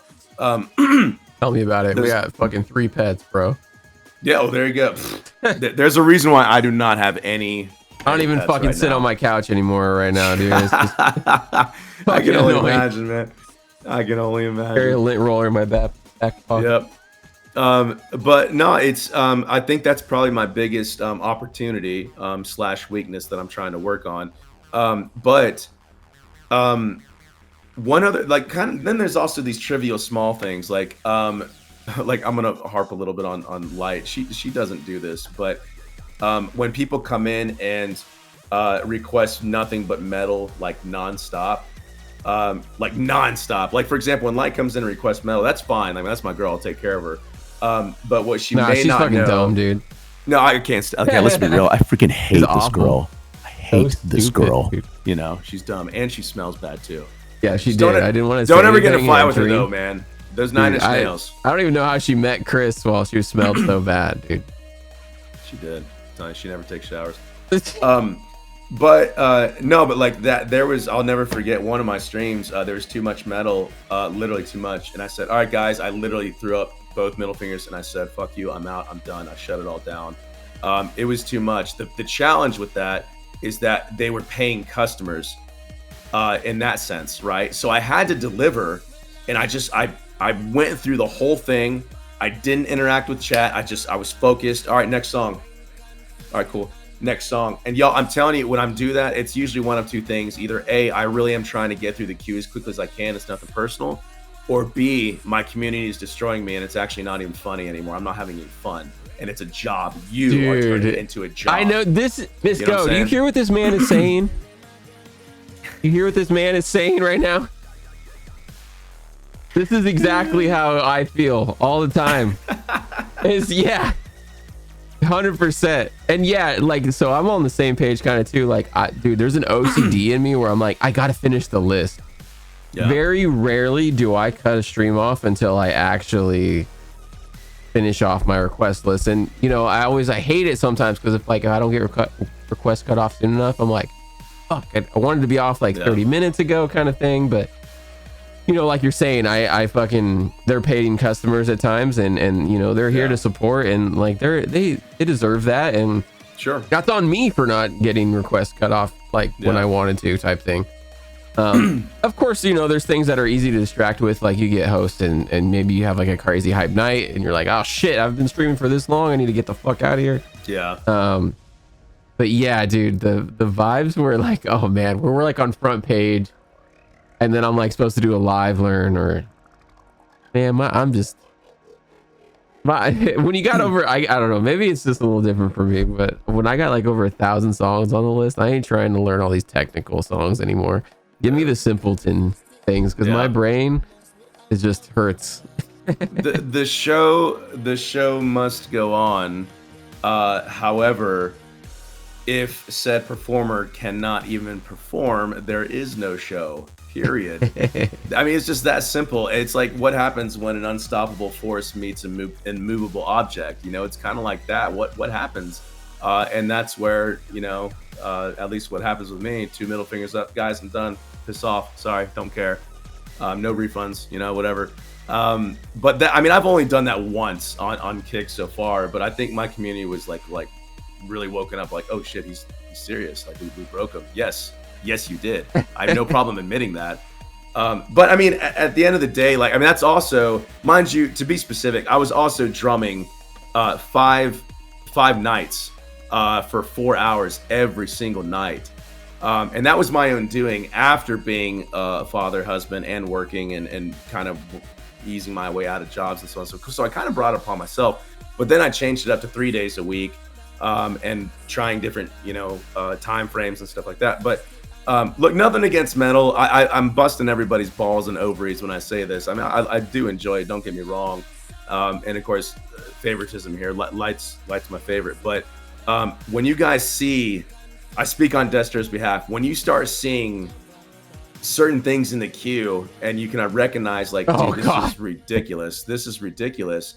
I had to remove some songs, dude, because I'm like, oh, dude, I haven't played this in like 8 months. Yeah, like it'd be like one of those, oh, I added it, replayed it the day it was added, no one requested it, and I'm just like, months go by, and then I'm like, oh fuck. Are you reading Light's comments right now? She's like, that's great. Basically what you're saying is more metal. Got it. Yeah, I am 1,000% requesting way more metal now, dude. Okay, you want to know how to really piss her off, bro? Go into a Goo Goo Dolls song right when she joins in, dude. Done. Goo Goo Dolls are her favorite band of all motherfucking time. Gotcha. Don't want the world to see me. Done. Yeah. Don't. Or whatever the name is. Iris. Iris. Yeah, there you go. Yeah, there you go. Fucking. I love Goo Goo Dolls. She hates them because she's got too much steam in her ears or something. I don't like to be here. You suck, Miss Go. You suck. No, we love our Light. We do. We there's nothing that. Well, I hear Iris. I will unsub. Do it. I'd like to see you try to unsub.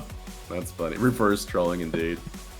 No, but that's honestly those are again kind of trivial things as far as challenges and whatnot. But I think the biggest challenge as of late is kind of what I was saying earlier, is finding different avenues to monetize yourself, and especially seeing the writing on the wall that in all honesty, again, Kick partnership and so on and so forth, that's just not a thing. And even verification, like, again, not shitting on anybody who wants to do it, but I think the other challenge, one of the challenges for Kick is that, okay, what does verification actually do for you? Like, really, honestly. And to be completely blunt, the answer is nothing.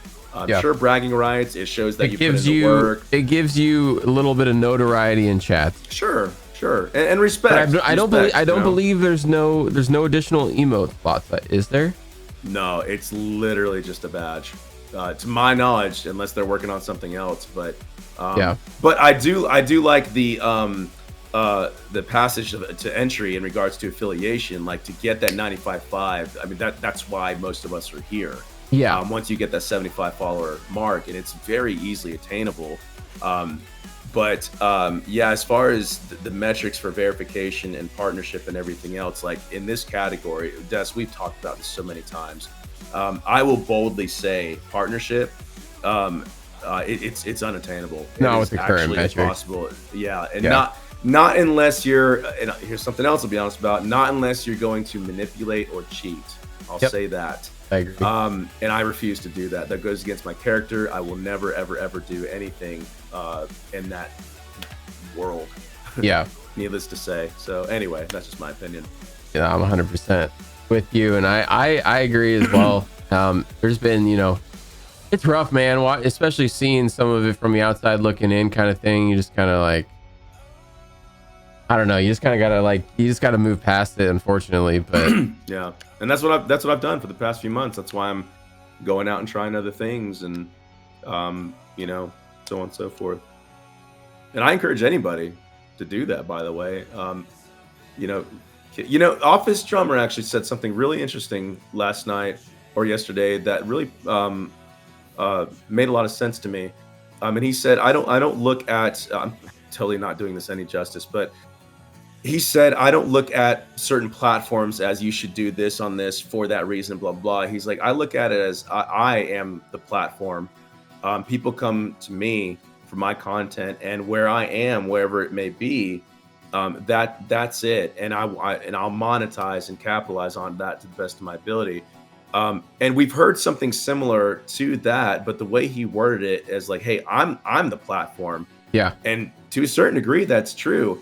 And this isn't throwing any shade at Twitch, Kick, or anybody else, but I mean, it's true. They're just that. They're a platform, and they're helping you get your talent and skills and abilities out there for sure. But it's you, it's us. It's we're the platform. And I was like, that's a pretty interesting way of looking at it. I did catch that part of the podcast when he was talking about that, and I think he made some really good points there as well. And I think. Maybe it doesn't seem that way at times for us because of the kind of, like we've said, maybe it's kind of a little stale on Kick right now because it has been some time without some major updates. Mm-hmm. But yeah, I always see this too, is like a lot of people like, how come I'm not getting on front page?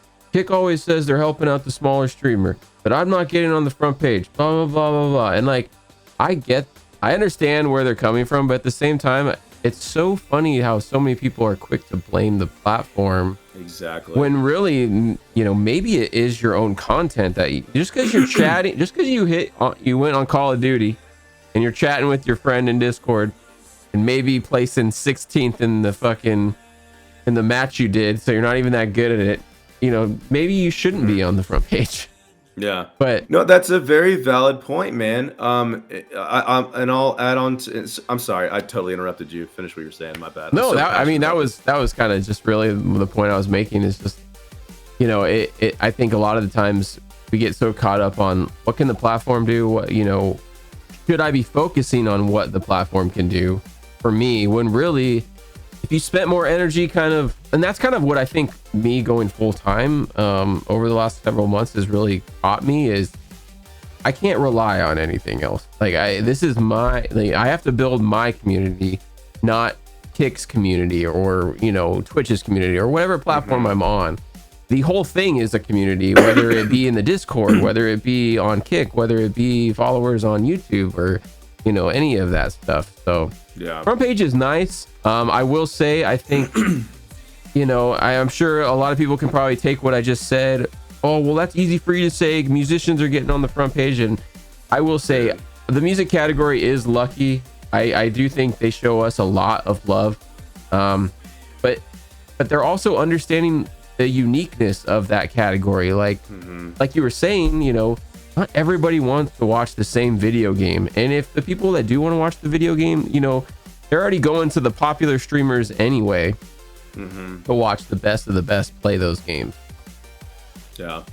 No, I agree with that. And I think that is a symptom of a greater problem And I think that problem is, this is really going to make me sound old, but I don't care. I've spoken about this in multiple Twitter spaces already. Um, uh, the inexperienced, the younger generation, and so on and so forth. There's some good ones out there. Don't get me wrong, but a lot of them have had a lot of things handed to them. They don't know anything really about work ethic. Mommy and daddy didn't discipline them. They don't know how to handle themselves, and they just expand it, or they just expect to be given this sense of Entitlement, honestly. yeah, The I mean that participation along, trophy. yeah, or there you go, RNIY, there you go, instant gratification. Very well said, exactly. Yeah. And I think if they don't get that right away, um, they pop, dude. They're just like, oh man, and then of course naturally, oh, kick this, kick that, or whatever. And then the well-seasoned veterans and the OGs, like us, are like, yeah, oh ye of little faith. Like, you have no idea. Like, that is the big picture of Kick. It's a business, man. Yeah. They're trying to run a business. They're doing things that nobody else has ever done before. And I mean, respect that process, man. You hate them, that's fine. Get out, dude. This isn't for you. I can't believe they're allowing this streamer to do that. I can't believe they're allowing blah, blah, blah. Yeah, it's great. Go make a post about it. Just shut down your Kick account. Nobody wants you here. You're degenerate. Leave, you know?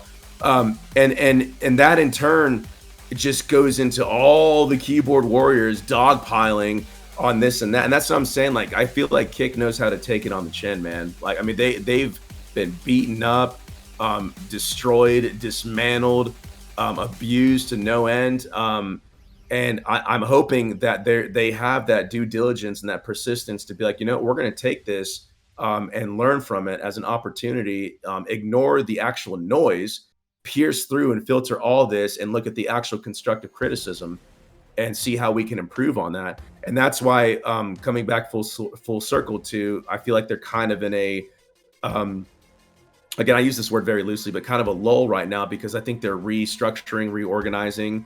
I'm hoping they're bringing on more staff because of their growth. Yeah, that'd be excellent. Yeah, I mean, we're in this for the long haul, man. Absolutely. So anyway, I'll close with that in that regard. But front page is absolutely overly expected and underappreciated, in my opinion. I'm not front paged. I'm not front paged. Well, if you're awesome, you're not going to have to be relying on that anyway. Exactly. If you suck, then you're going to whine and gripe about it. That's the way that I see it personally. Unless it's maybe a certain category that just doesn't get any love. I can understand maybe a valid, hey, do you mind showcasing, I'm just going to make something up, like more of chess or something. I don't know. Maybe they don't get much love or whatever, but I think Kick is doing a really, really good job at originally what I think they were messing up on, showcasing just their top tier partners, and that was it. Now they've learned from that, I believe, and there's a really good, healthy variety of multiple categories, and I don't typically see all the same people up there over and over again. But I mean, you got to showcase your big streamers, it's just business, Anyway.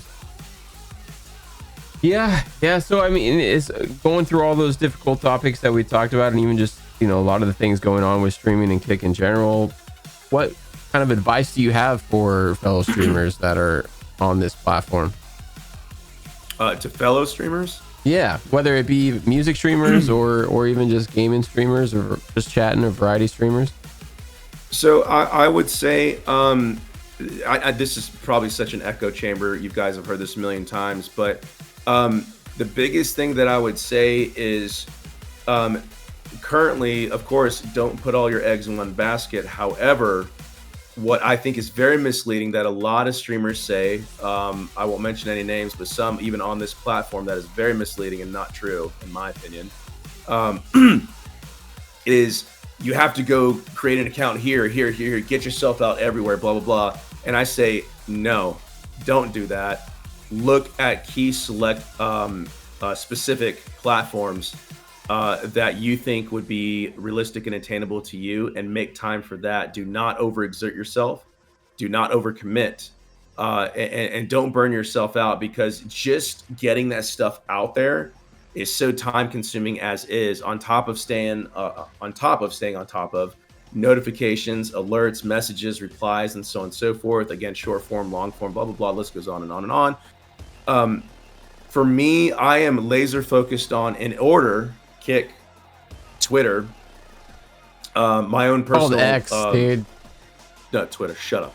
You know what I mean? Kick, Twitter. All right, that's we've had a great night. We're cutting this stream off now. Wow. All right. Okay. Well, I see where it is. I see how it is. Man, can you see my voice? My voice is definitely starting to.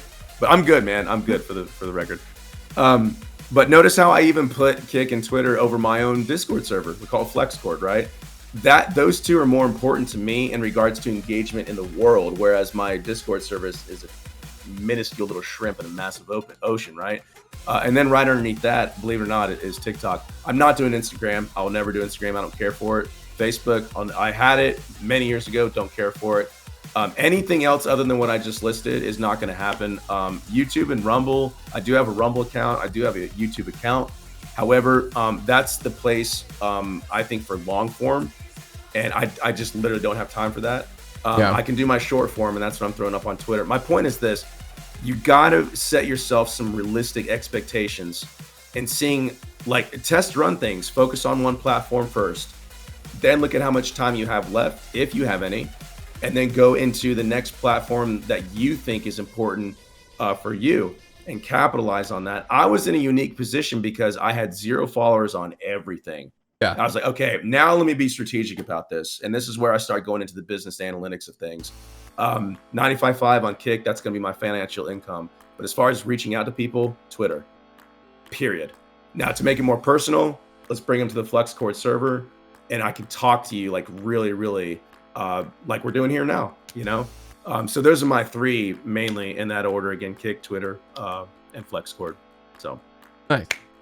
Yeah, I can totally see where you're coming from on that too. Because like, as for me, like the only thing I didn't make is like a Threads, which I think is that Instagram's like Twitter like competitor. I think I don't have one of those, but I kind of my main goal was to get stuff going on YouTube, and that's probably been my most successful so far because that would be my main focus. But I just repost everything like on those other platforms as well. But yeah, I am starting to notice starting to make some changes on some things, and like I'm noticing like what I'm posting on YouTube is not at all the content that works on TikTok, and like having to realize that I'm going to be having to try and approach that type of content on TikTok completely different. I got some ideas.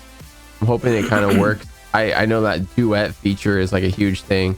I think it'd be cool to kind of, you know, a lot of people do those duets with singing, but I don't really know how many people do it with guitar stuff. So I think that would be kind of cool to do. Yeah. But yeah, it's man, it can be a lot to juggle all these things, dude. Yeah, and that was just one variable to be factored in of different things I could, you know, I do coaching, teaching, and training on the side actually, just as a little, I don't even really want to call it a hustle, but I talk to different people, upcoming, new, and existing, that might want some feedback or whatever, and then I dive in deep to their specific channel and their analytics, and then we kind of develop a plan on that. But that is just one piece of the pie of other things that I could absolutely recommend. But there's also a very unique approach to depending on the streamer and what it is that they want to create and what they want to do. So you can't take these universal answers and apply it towards them because they might be doing something specific that you can't apply that towards, you know? So, and I'll just stop there in that regard, but that's my point, is that it's a multifaceted type of thing to consider. But one other interesting, actually, Lori put up here. She goes, Chavez, let's talk about botting. I see this. That's wild. Man, where to start? As I said before, I mean, honestly, there's really not too much to it. It's really not a long-winded answer. It's just more of, y'all, okay, I'll say something to anybody that makes them uncomfortable. I don't give a shit. You're a freaking idiot if you do it. You are a flat-out moron. You're weak-minded, you're pathetic, you need to change your outlook and stop trying to manipulate and inflate. Make your content better.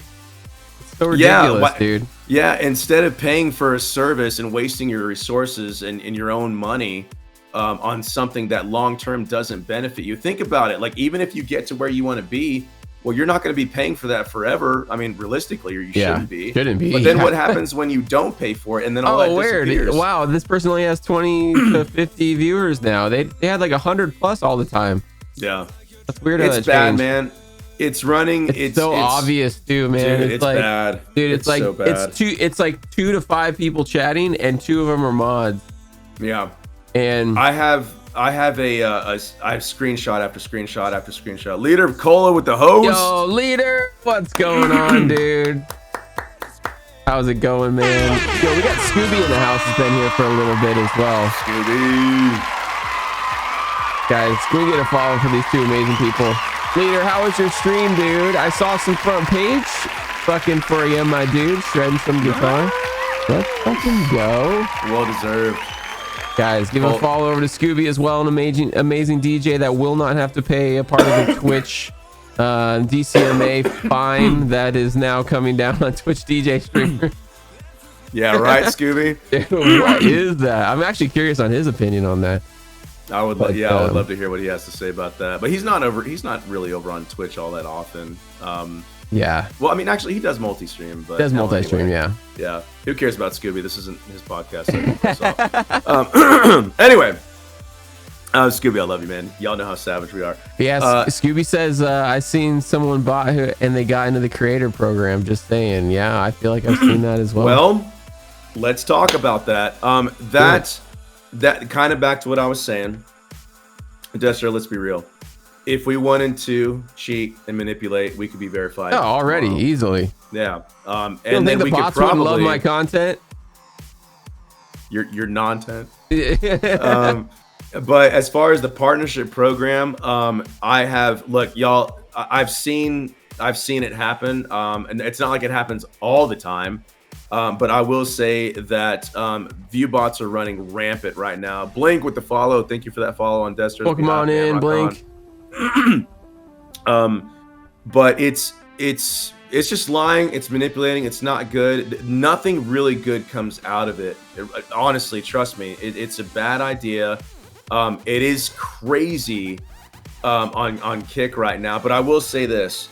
That also is a symptom of a greater problem because it's crazy everywhere. Twitch, YouTube, I've heard has a better grip on it. But I think Kick is doing everything they can to try to knock it down. But like I've used this analogy many times too. Along with trolls and view bots and follow bots and everything else, it's like whack-a-mole. You knock one down and there's 2 more that come up. It's a never-ending battle. Yeah. However, I have I don't know if I want to go into this because this is I want to be careful here, but basically some people, I'll just say some people know they're doing it, and I'm not talking about just streamers. I'll just say that some people know that they're doing it, and they're inflating. They're just inflating, and it doesn't look good. It just does not look good. I have evidence of this. Y'all, I'm becoming a bit of a dangerous person, and I love it because I speak in truth, man. This isn't a threat of any kind, but I'm looking behind the scenes, and I'm seeing some pretty compelling, solid evidence that has nothing to do with points of views and opinions and feelings and emotions. It's just cold hard facts. See on these stream charts, man, and it's like, well, just look at that alone. I don't even need to go into the stuff I have. Stream charts alone, man, like that's not exactly something you can manipulate on their end. They're just reporting what's actually happening. So if you're manipulating, then they're going to report on your manipulation, you know? Yeah. So exactly. Anyway, but view botting is such a bad idea, and it's running rampant on all platforms, Twitch included. And therein, I think, lies the greatest problem in this kind of industry, because personally, I'm going to take a massive step back, and I want to say something that I firmly believe in. I wish so bad that Kick or the next streaming platform or whatever would completely change and alter their method of thinking in regards to verification, affiliations, and partnership, and so on and so forth. And I have an idea. I feel like I have a solution. Instead of doing what everybody else is doing in regards to metrics, how awesome would it be if you actually had freelance agents or scouts going through the platform and looking at good quality streamers and actually taking the time to reach out to them and say, you know what, we got something here. Just like back in the day, you would have an agent or a manager or a scout talent acquisition of some kind in the music industry many years ago, saying, hey, this band is good, we need to sign them. And then they pitch that up or so on and so forth. Instead of metrics, instead of all that, because the reason why I believe in that so much so is because of this. Eddie himself on live stream said, some of these newer or not even new, some of these big streamers, they suck. They're terrible. They're having a tough time adapting. They're not changing up their content. They're boring. It's just bad. Kick does not, his own words, Kick does not want to push the small streamers, the medium-sized streamers, or the large streamers. They want to push the good streamers. Now, what does that tell you? That means that's a subjective point of view, right? Which is good. That's okay. But my point is that why don't we leave that in the powers of managers, scout agents, and again, talent acquisition, people just lurking in the shadows watching. I would love to get paid to do something like that. And I'll tell you right now, some of these people who are verified don't need to be verified. Probably some partners don't need to be partnered. I mean, I'm going to call it what it is. I don't care. Yeah. I have nothing to lose, right? But if ways to make it better, if they would do that, I mean, that is 180 thinking, and that is industry standard changing. Nobody is doing that. Yes, the process might take a little bit more time, but think about the vetting process. Think about the quality and the time that goes into, you know what?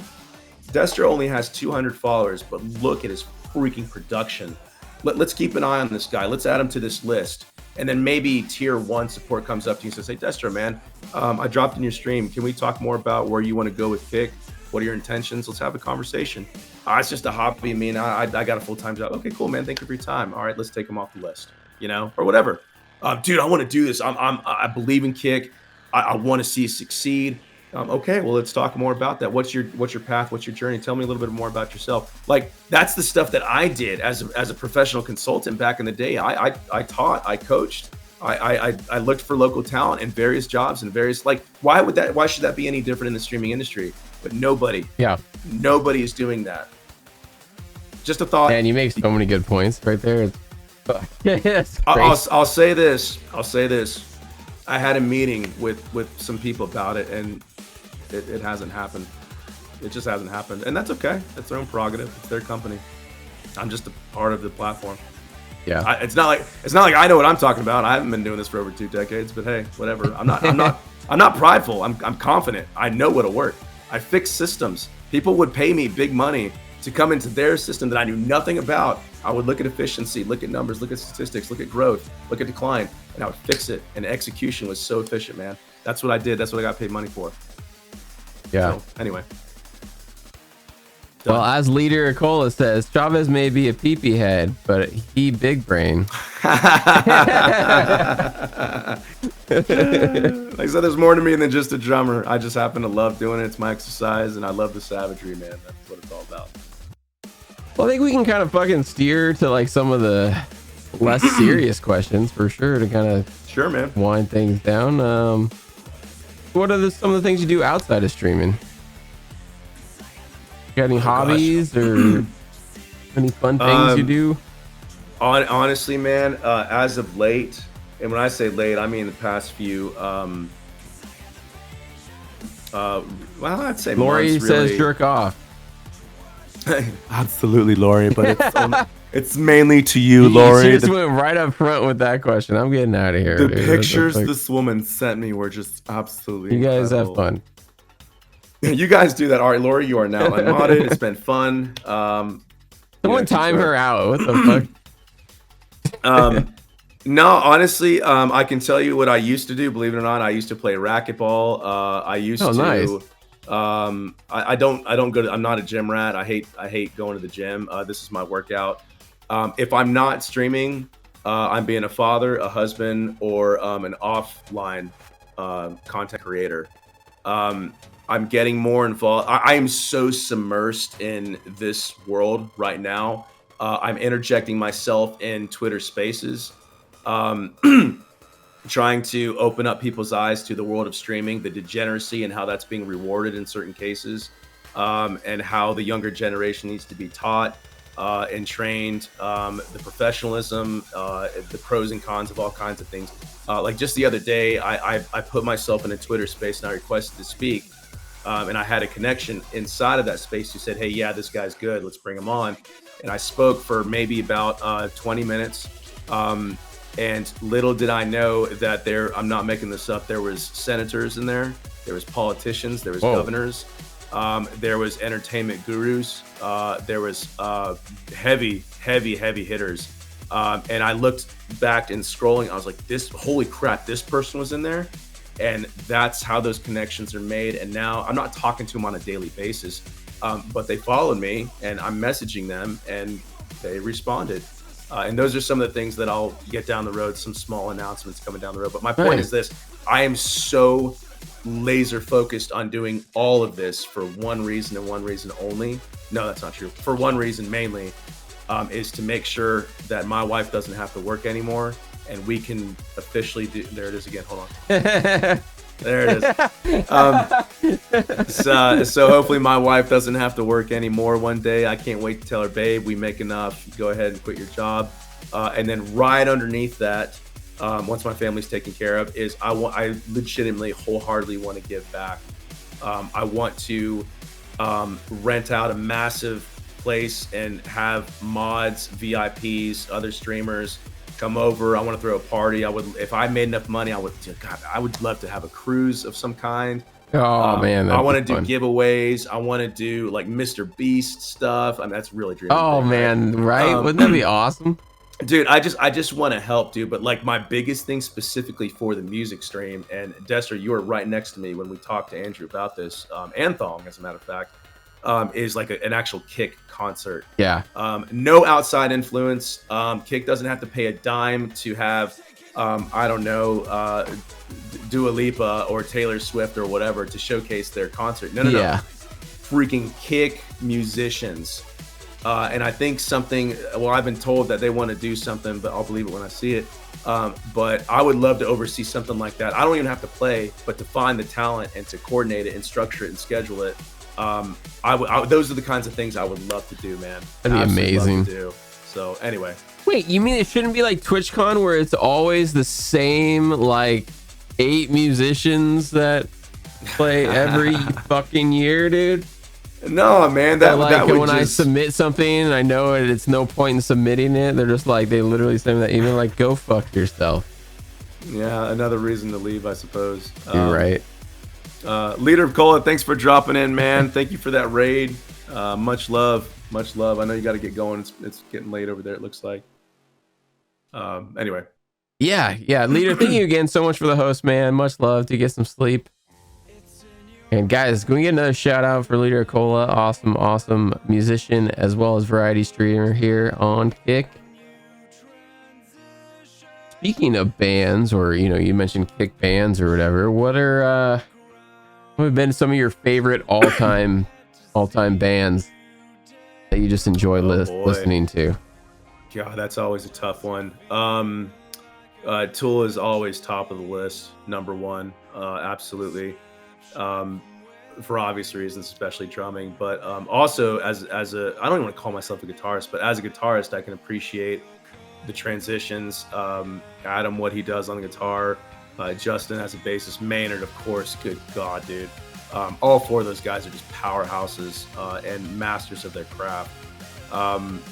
Incubus, incredible. One of my favorites. Oh God, incredible. Audio Slave when they were around. Rest in peace, Chris Cornell. Chris Rage is a Against the master. Machine, Deftone, and now I'm just spitting off random influences, but Deftones, Korn, preferably older Korn. Yeah. Late 90s Korn, basically. Yeah. And then there's a 21 Pilots. Actually, I'm still fond of them. Mute Math. Oh God, Mute Math. I don't know if anybody really knows. Oh Mute Math. yeah. I've come across them recently. Dude. I think from your streams actually. They're so good. I wish I know you can't hear the background music, but we've had a lot. We've had Pendulum, Nero, and Skrillex in the background because I know you play those a lot. Yeah, You jam on those. I literally this sounds so cheesy and cliche, but I literally love it all. I definitely lean more But towards yeah. other, Scooby says you love Hot for Teacher. It's your favorite song I to play, love actually. Hot for Teacher, except I don't. No, actually, I really don't mind it. Ironically enough, Scooby, I've kind of become fond of it. The intro is still impossible because I sincerely think he's just literally shitting It's around. 2 drum tracks. That's why it's impossible. They track really? 2 drum. Yeah, they track 2 drum tracks on that.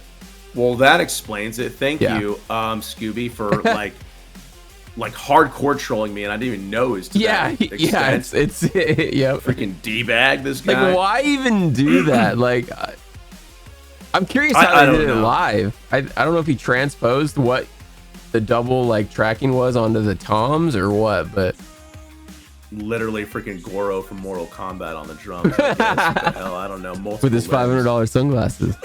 Yeah, I guess so. And dude, the stamina and endurance on that song is unreal. I do like that challenge. It's my favorite Van Halen song. Yeah, when I play that though, I'll tell you right now, it absolutely shaves off probably 30 minutes of the stream, guaranteed.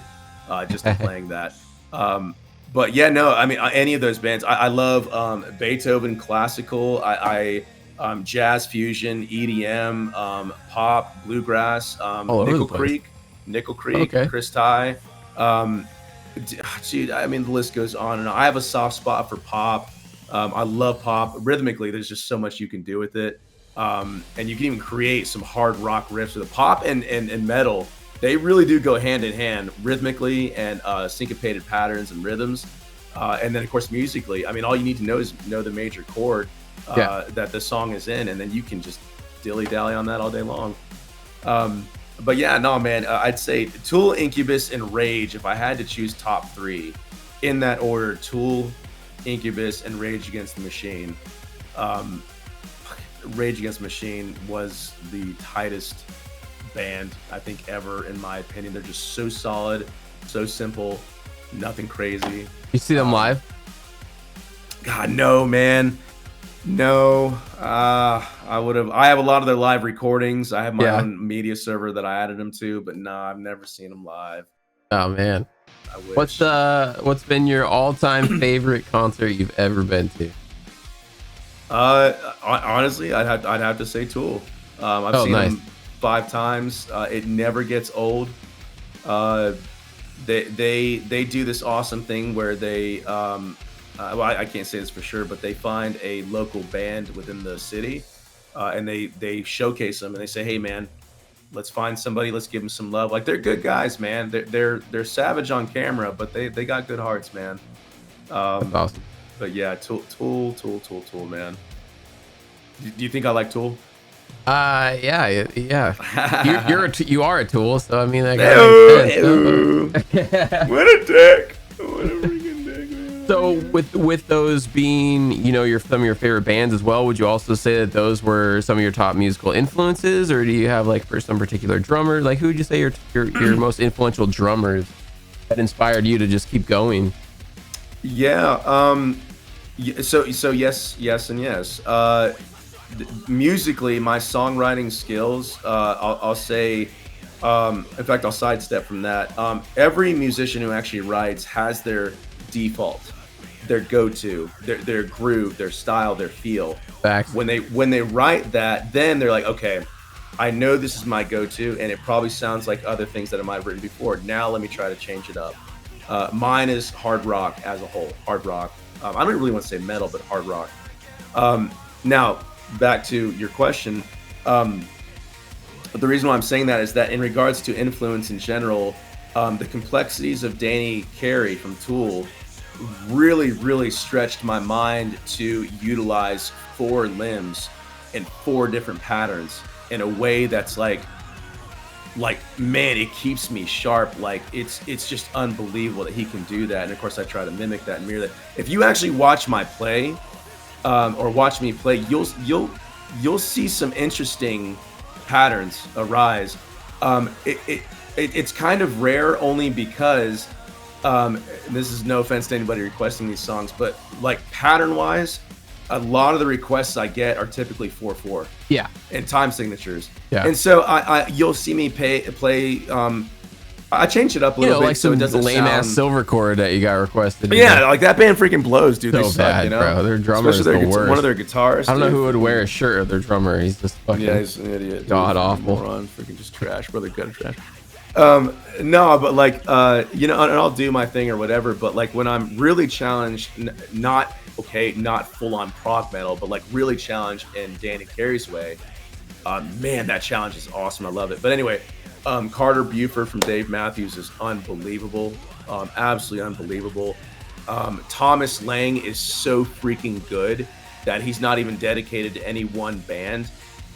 He does his own thing. He has his own cymbal line. There's literally nothing that man cannot handle. I don't say this lightly. I think he's probably the best, if not one of the best drummers in the world. Which I'd say very casually, because I'm sure you get this all the time. Hey, who's the best guitarist in the world? Like, dude, it's so subjective. Yeah, it's just so stupid. Dimebag is my number one, and the guy was nowhere near even the top in skill. Yeah, but it's just like there's just some players that do something so unique and so different that it's like exactly. They don't necessarily need to be or play the most technical. There's just other things in their playing that is so subtle that is overlooked by a lot of people, I feel like. Yeah. Like for me, I feel like Dimebag is kind of like, he's almost the EVH of metal. But some of the sounds and the way that he'd play that guitar, it was the easiest shit for both him and EVH. It was nuts. Yeah. No, and I agree with that. And I think kind of to your point, Brad from Rage Against the Machine and Audioslave, and Jose from Incubus, he does things so tastefully. Absolutely. He keeps it keep it simple, stupid. He just drives it when it needs to be simple. Then he does these really weird nuances and fills that it's not too much and it's not too little. As a whole, if I had to mimic myself, or mimic somebody if I could put Jose with Danny Carey and tie those two together, Danny is so complex. He drives it when he needs to, but he's not a simple drummer. He's just not. He never has been. He never will. It's not his style. Jose gets lost in that groove, and then he does some really awesome off the wall stuff. But taking that mixed with Jose would be awesome. Matt Gartzka from Animals. I don't even care to mimic that. I have no desire. That's not me. That's and never will be. Yeah, and he's awesome. I give credit where credit's due. But the other thing about that is that is literally, I'm not throwing shade here, that's literally too much. That is for a specific kind of listener. More power to you. Yep. I have no desire. Wait, so you don't think that the drummer from Lorna Shore is the greatest drummer of all time ever to exist and walk on the face of the earth? You know, the one that actually doesn't play any kick when he tracks drums now. Did you hear about this? What? No, I'm not even surprised to hear this. What, samples and triggers? Because that's what the industry so is I now, heard right? on the last record, or whatever record they're working on right now, he when he tracked his drums, he didn't do any kick. He did all the kicks separately, and he did all the arms separately. Really? And, dude, I'm just slow? like, I just like, dude, to me, I just don't get, why does metal and music like now today need to be so precise? It's so edited and so precise now. There's no like, you lose feel, you lose groove, like, I'm not saying, okay, be off tempo, right? But like, I don't know, man. This is why I don't get into a lot of these metal bands nowadays. I'm such an old soul when it comes to it, because it's just like nothing beats some of the older stuff, dude. You're not alone, man. And I'm going to give you a prime example of how incredible the flawed human nature of a musician is. Kurt Cobain, Polly, Nirvana. When he did that song, Polly wants a cracker. Polly wants a cracker, yeah. Yeah. Well, during the second verse when he came in, he actually came in too early, and it was an accident. It was a complete accident. And the producer, I think his name's Bill, the guitarist from Garbage, I think, or Bill Bob, I don't know, whatever. He said that in that moment, Kurt was still playing, but he looked at him and Bill, I'm sorry, Bill, he just said, keep going. And he just came back in. It's a simple thing. It's a very, very simple thing. But the fact that that song captured the beautiful mistake of songwriting. Absolutely. And to your point, now you have multiple producers, multiple writers, multiple programs. If I freaking hear this T-Pain effect one more freaking time, oh my God, I'm gonna murder somebody. Wait, that's not singing? I thought everyone could sing now. Like there's music streamers on this platform that you don't buy your beats?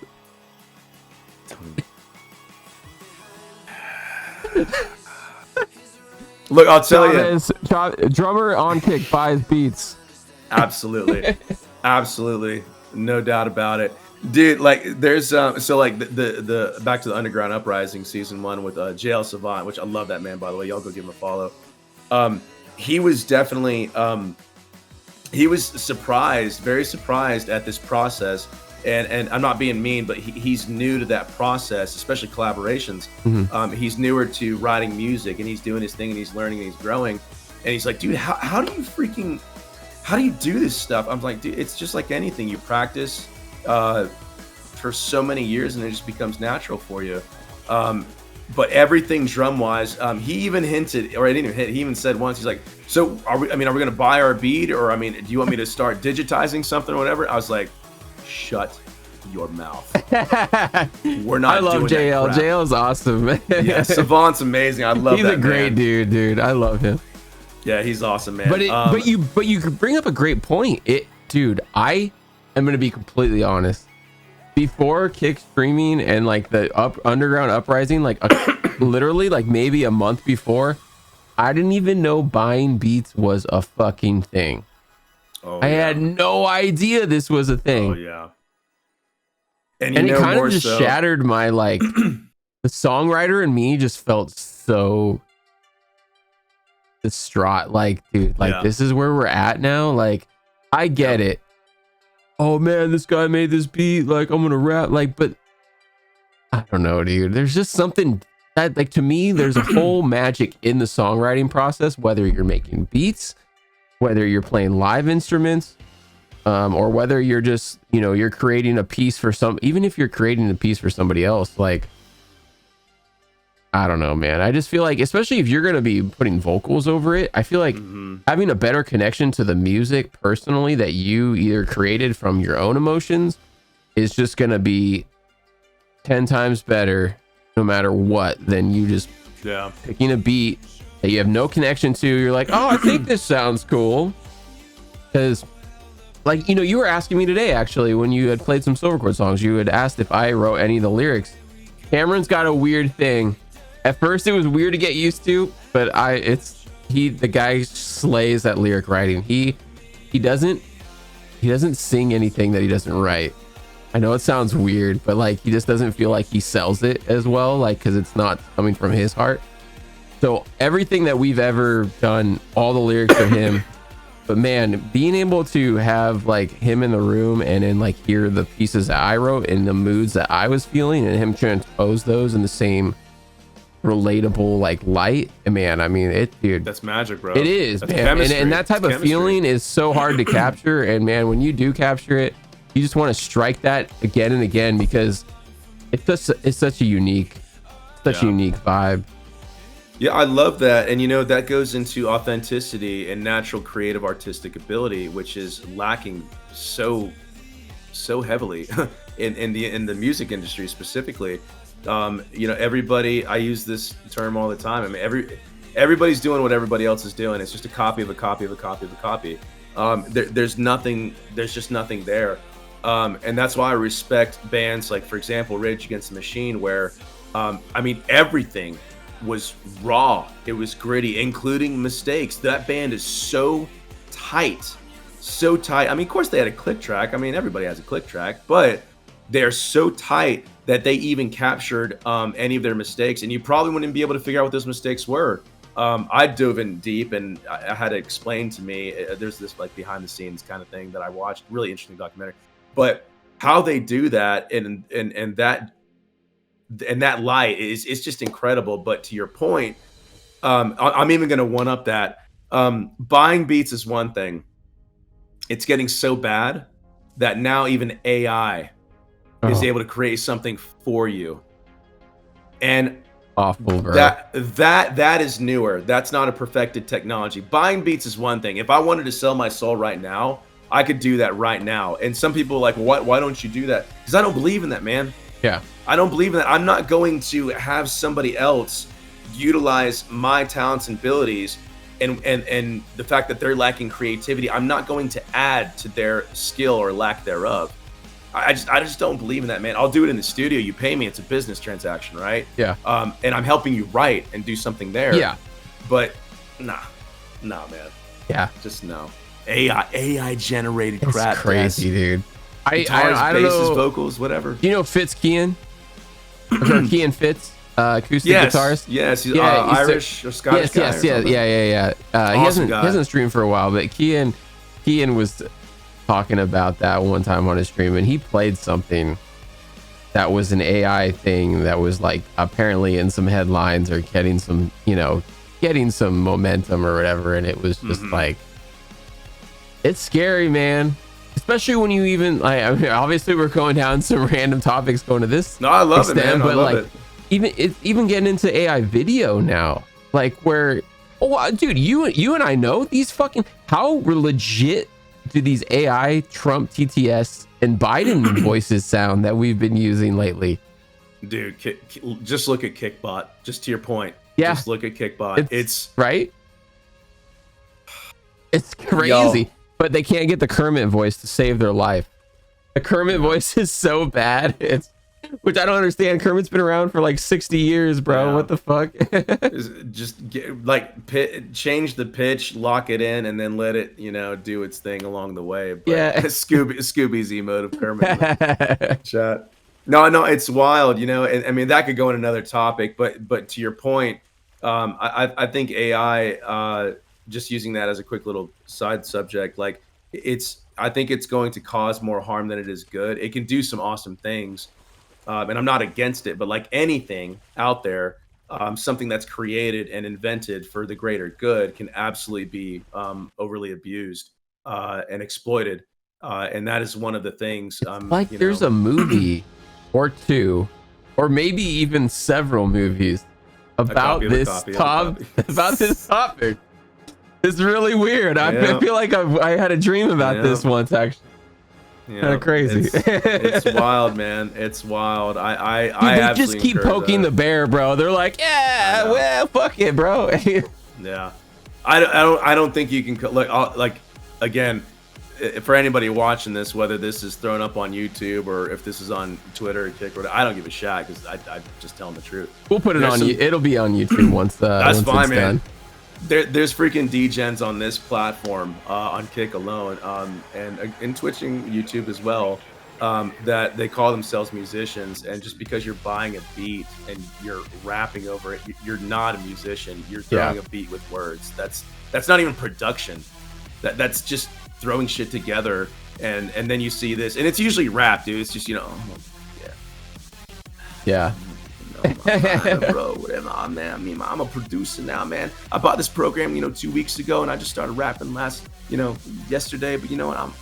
We're hitting it, man. You smoke that, dude, and I do the same thing I just like you have no idea what you're talking about, and that's a disservice to the rest of us who are busting our ass. Like, tell me, have you toured? Have you ever played? Have you ever grinded? Right. Have you ever mixed? Have you ever mastered like really effectively? Have you checked for highs and lows? What about the decibel rates about that? Is the click and track with the actual time signature and the tempo at hand?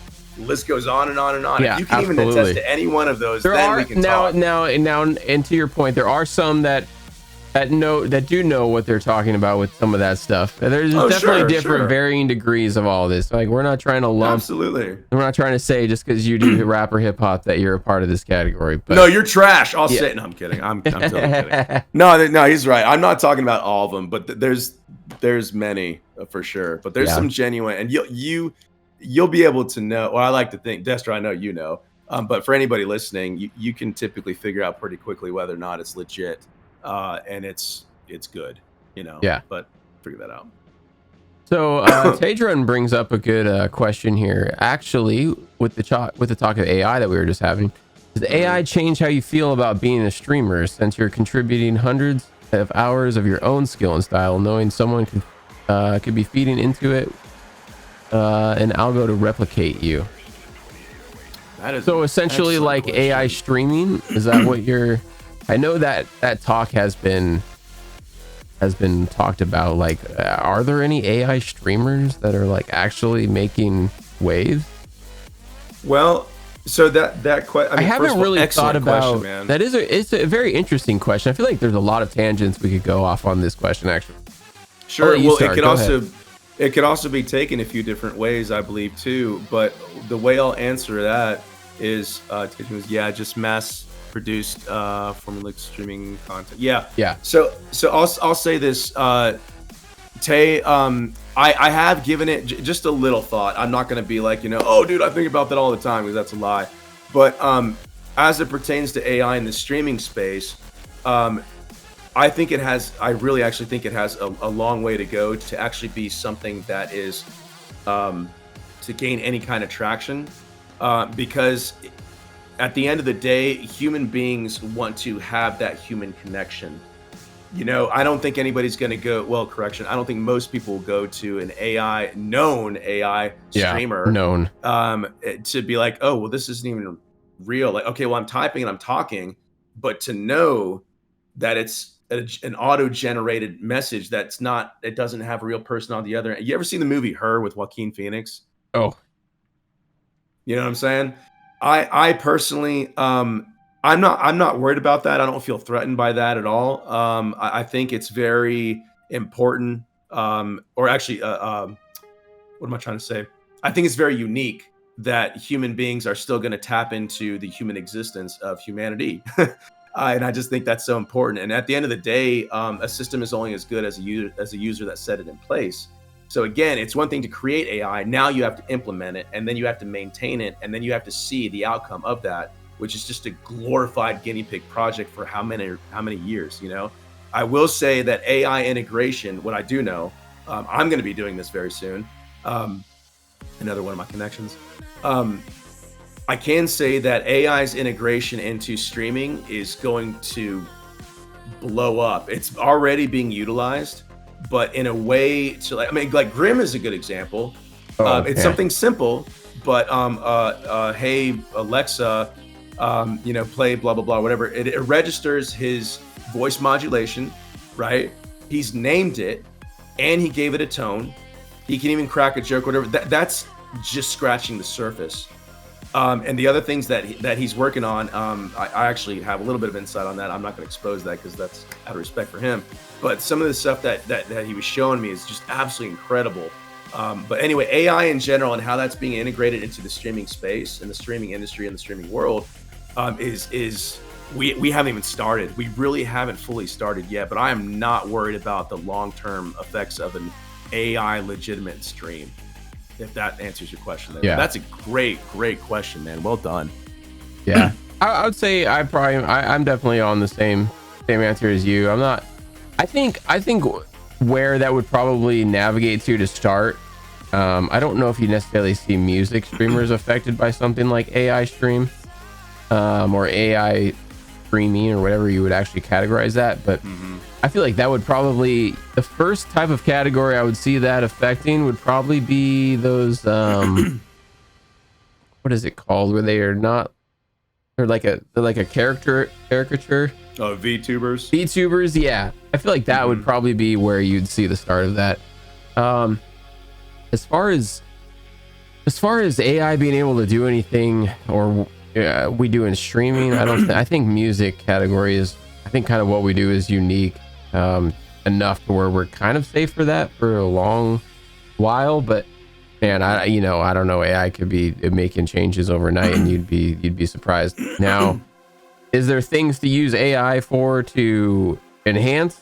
Absolutely. I think, like, you just mentioned with Grim using voice AI for things. And I mean, yeah, there's definitely times where I know I've used some AI generation to get some quick images that I just wanted to use for maybe a quick flyer or something like that, But I'm definitely not trying to go around and like make my content AI based and claim that I'm using I did this from scratch and tagging everybody. I'll tell you what we are going to see at some point. I'm calling it right now, y'all. Somebody at some point in time is going to do an AI stream of some kind, probably integrating a VTuber or a VR or something or another. They're going to set everything up. It's going to be a fine-tuned machine, and they're going to step away and they're going to generate income without doing a damn thing. Yeah.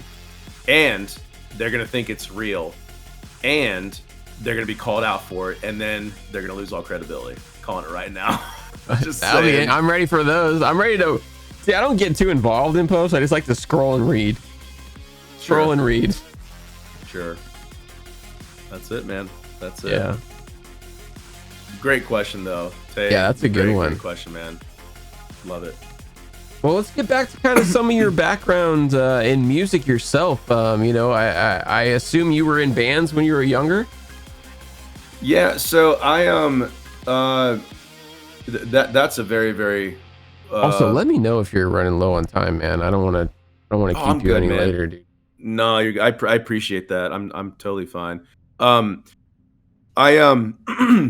No, it's actually it's a long story, but there's actually not too much to tell at the same time. It's kind of interesting. I've been with many bands. None of them noteworthy. A bunch of locals, basically originating from Florida, which is where I was born, and then coming up to Georgia. My only claim to fame was I was the original drummer for a contemporary Christian band named Casting Crowns, which is still in existence. I do remember you talking about this on stream once. Yeah.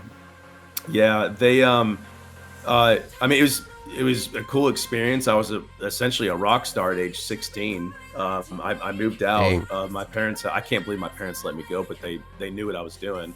And they knew I wasn't going to stop anyway. And they saw the talent. And by the way, it's just a side note, I freaking adore my parents for letting me play drums in their house. And real quick, they asked me I asked them how in the world did you let me play? It's like, they were saying, you were good, and we enjoyed it, and we knew you could do something with it. So they gave me their blessing. They let me go, moved up to Georgia with the band, played, toured, and everything at freaking 16, man, 17, 18, and so on. Jeez, wow, that's amazing, dude. Oh, dude, it was awesome. At the same time, full disclaimer, I was a little boy. I knew nothing about finances, how to be responsible.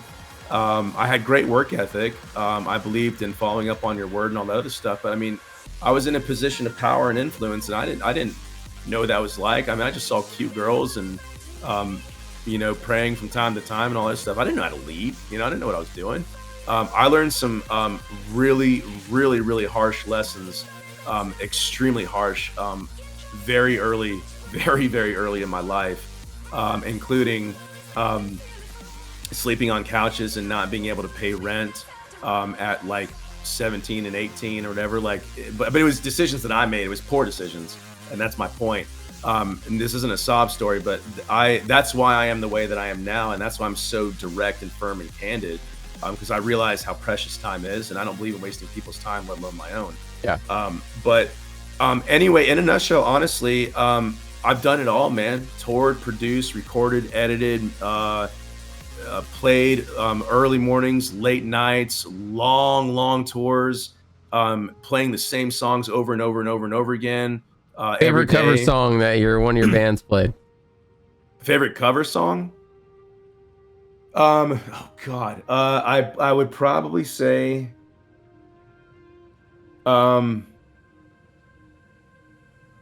geez, man, that is a really, really good question. I probably have to say Incubus. No way. Either believe it or not, Glass, Shade of Green, or New Skin. All off the same album. Yeah, All Science is unreal, bro. Science is unreal, we dude. Loved it. Oh, it's amazing, loved it. dude. Yeah. We played we opened up for Head P. This is where the list goes on and on. I'm not going to list too many because there's so many. Hey, you opened up for Head? Head P back in the day. Wow. This is back when they were really small. We played alongside. We didn't open up for them, but they opened up for another headliner band. But we played alongside Nonpoint. Switchfoot opened up for Switchfoot. Oh wow, that's awesome. Back when they was great, dude. Back when they were a 3-piece band and it was just Chad, John, and Tim. That tells you how long ago it was. And yeah, I mean the list goes on and on, man. But like it was wild. I loved it. But at the same time, I don't miss that part of it. And now, we got a little mini concert every time we go live. And it's just so crazy to think that that's what we do, man. Isn't that nuts? Like it is nuts. Yeah, dude. You know what's crazy about this too is like, okay, freshman year, I had moved to a new town, knew fucking nobody. Knew nobody, completely a new town, an hour and a half away from where I previously lived from South Orange County. I moved into Riverside County, this is in Southern California. Nobody on the street that I moved into was my age. There was nobody to hang out with after school. I wasn't chatting with anybody after school or outside of school because I knew nobody. Freshman year, every single day, I would come home and put on like Metallica's live shit, Binge and Purge, and play it from start to finish, or I'd play like Isurus Alive in Athens or Iron Maiden's Rock in Rio. And I would literally just blare my speakers and play standing up, literally like I do right now. Like, and this is 2003. And to think that like all you could have done was like put a camera in front of this and somehow found a way to upload this to, I don't even think YouTube was, I don't even know if YouTube was a thing then. Or if it was very early on. But man, yeah, dude, it's nuts, dude. It's kind of like, I remember when, Twitch kind of came about even before the music, really blew up. Like when COVID blew up is when music really blew up on the platform, it seemed like. But even before that, I remember talking to some of my early like high school gaming friends and being like, dude, we started gaming like a little bit too late, or like these platforms came a little bit too late for us, because we would have been like really good on these platforms if they had started a couple of years earlier. Yeah. But yeah, that excuse me. I don't have any regrets in life, but sorry, let me also randomly say you've been followed by My Dad Finishes on Me, by the way. Freaking awesome name. Yeah. But no, that's wild, dude, to think that if we got it, because we're basically of the same generation. I mean, I'm a little bit older than you, but like that generation in general, like how do we have known about really known about YouTube and putting yourself out there before anything of streaming was even thought about? Like, dude, we could have been the OGs of, pioneers of the movement, dude. Yeah. But what's so awesome, fast forward to now, I think it's awesome to be, as you so eloquently put it, a pioneer of the music scene here on Kick. Like, 100%. To me, this is incredible, man. And that's why I'm not going anywhere. Like, dude, to give you an idea, this sounds really cocky and arrogant, but I promise I never once said this. But people are calling me Kick's drummer. I didn't come up with that. But the fact that I'm a part of that movement, and I try to give that back as much as I can, like that's just so cool to be recognized as that. And I mean, it's not like I get called that every day. I'm just simply saying, like, that's a thing. It's absolutely a thing, and it's just cool, man. I never thought in a million years that I would be a part of something new coming in. And I wasn't even here since the beginning, but it's just so cool to be a part of something that's fresh. So where we might have missed in the past, this is where we are now. Yeah. I think that's just so cool, man. So cool. Hell yeah. Hell yeah. Love that. What is so you were talking about some of the bands that you played with. Do you have an all-time like legendary venue? Was there a particular venue that was one of your favorites, or did you guys play at any place that was historic or special that you remember? Two come to mind. One of which is the biggest, and then the other one, which was the coolest. The coolest one was at Georgia Theater, actually. It wasn't a massive venue, but there was some powerhouses in there I didn't realize, like other bandmates of different bands. It was, in fact, it was the last band I was professionally with, was called Daniel Lee Band. I don't even know if they're still around. I think they are. We played at the Georgia Theater, and it was just so cool to meet. Again, nothing super noteworthy, but a bunch of locals that were just incredible, absolutely incredible. And to talk with them and to hear their stories and to connect with them. That was probably one of the coolest, most amazing experiences. Everywhere I turned, it was just an awesome musician. Of course, there's the crowd and whatnot, but musicians in general was just so meaningful to me. The biggest one, I think, was probably, if anybody remembers, it was, I think it's called Wild Bills. It can seat, I think it's called Wild Bills. I might be making that up. But it can seat upwards of 20,000 people. Wow. And we played for, I think it was like 12 or 13,000 or something like that. And there's nothing quite like hearing, the roar of the crowd. Oh yeah. But I mean, even a few hundred, dude, just watching people bob their heads is all I need. It's amazing. Awesome, dude. I The love best. it. But no, that energy, that vibe, and that feel. I will say this, even now, I would love to do that again. This is great playing. I love it. It's great. But man, there's something about putting on a show, and I don't get stage fright. I don't get nervous. I'm like, dude, let's freaking go. Stank face engaged. I always get like a little bit nervous before the start, but then once you fucking get going, it's like, all right, let's fucking do this shit. Yeah. That's just the calm before the storm. That's really it's just an energy that's about to be released. That's what it is, man. You know? But anyway, love it, dude. I do miss that. I do miss that for sure. Dude, I do too, man. It's been a minute since I played a show. No. It's never too late either, too, man. Let me tell you. It's really not. I mean, unless you're like flat out like, yeah. But anyway. Right. What would you say is one of the most unsuspected bands that you secretly love that nobody would ever guess because it's so off the wall? Not Chavez. Wow. Great question. Guilty pleasure, so to say. I can tell you, I guess it's a band. It's a duo. Well, it's a duo, but then she broke up and she did her own thing, so she's a solo artist. I don't even know what she's doing now.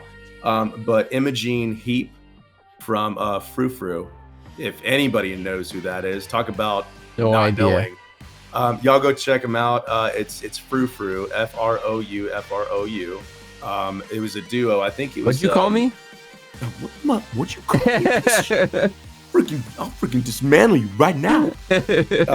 I think at the time it was a couple, and I guess creative differences, just like the band Audio Vent, which is another sad story. Incubus's older brother's band, that one album that. Oh shit! Really? Yeah. Oh, dude. Yeah. I'll talk about that very briefly in just a second. But yeah, Frou Frou. I think it was a couple. Really, really cool, unique songs.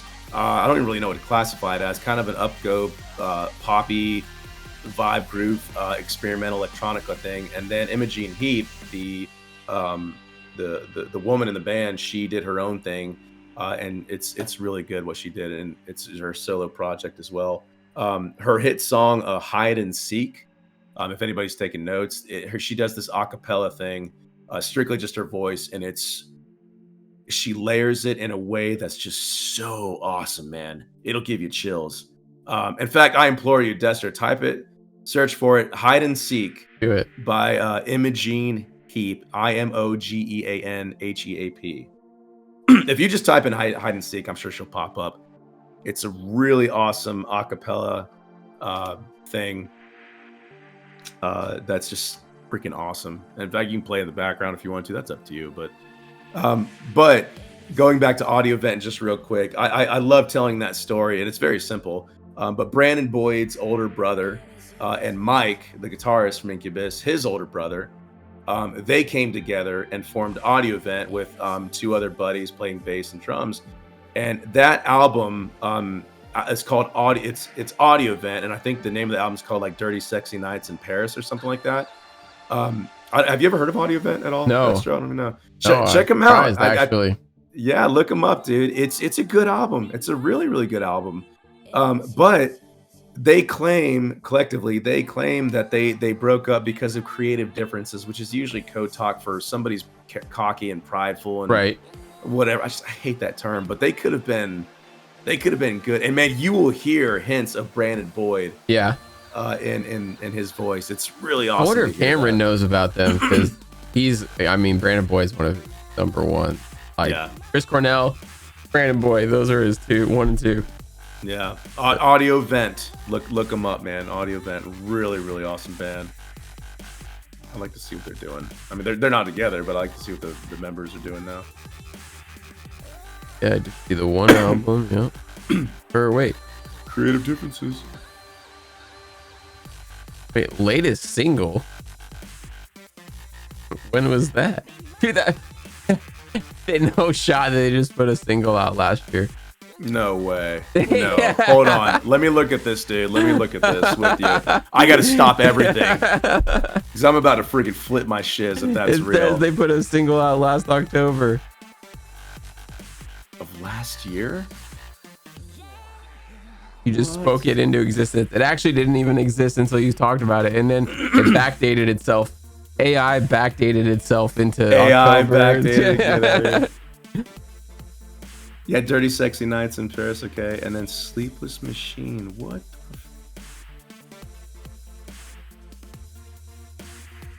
Are you freaking kidding me, dude? You guys don't understand. Just do the math on Dirty Sexy Nights. That came out in 2002. Almost 21 years, bro. Y'all, dude, even crazy. This one song, man, if that's not a sign of any momentum, dude, I'm all giddy. I'm so giddy right now.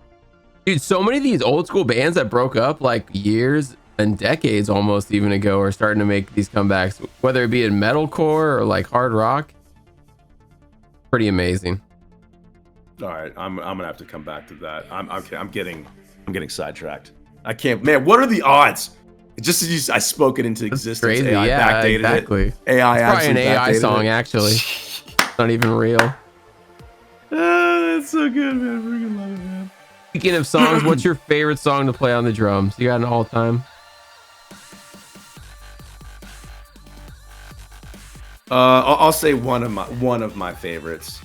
Ironically enough, it's not "Sick" by Slipknot. I know I play that every stream. It's just so much fun.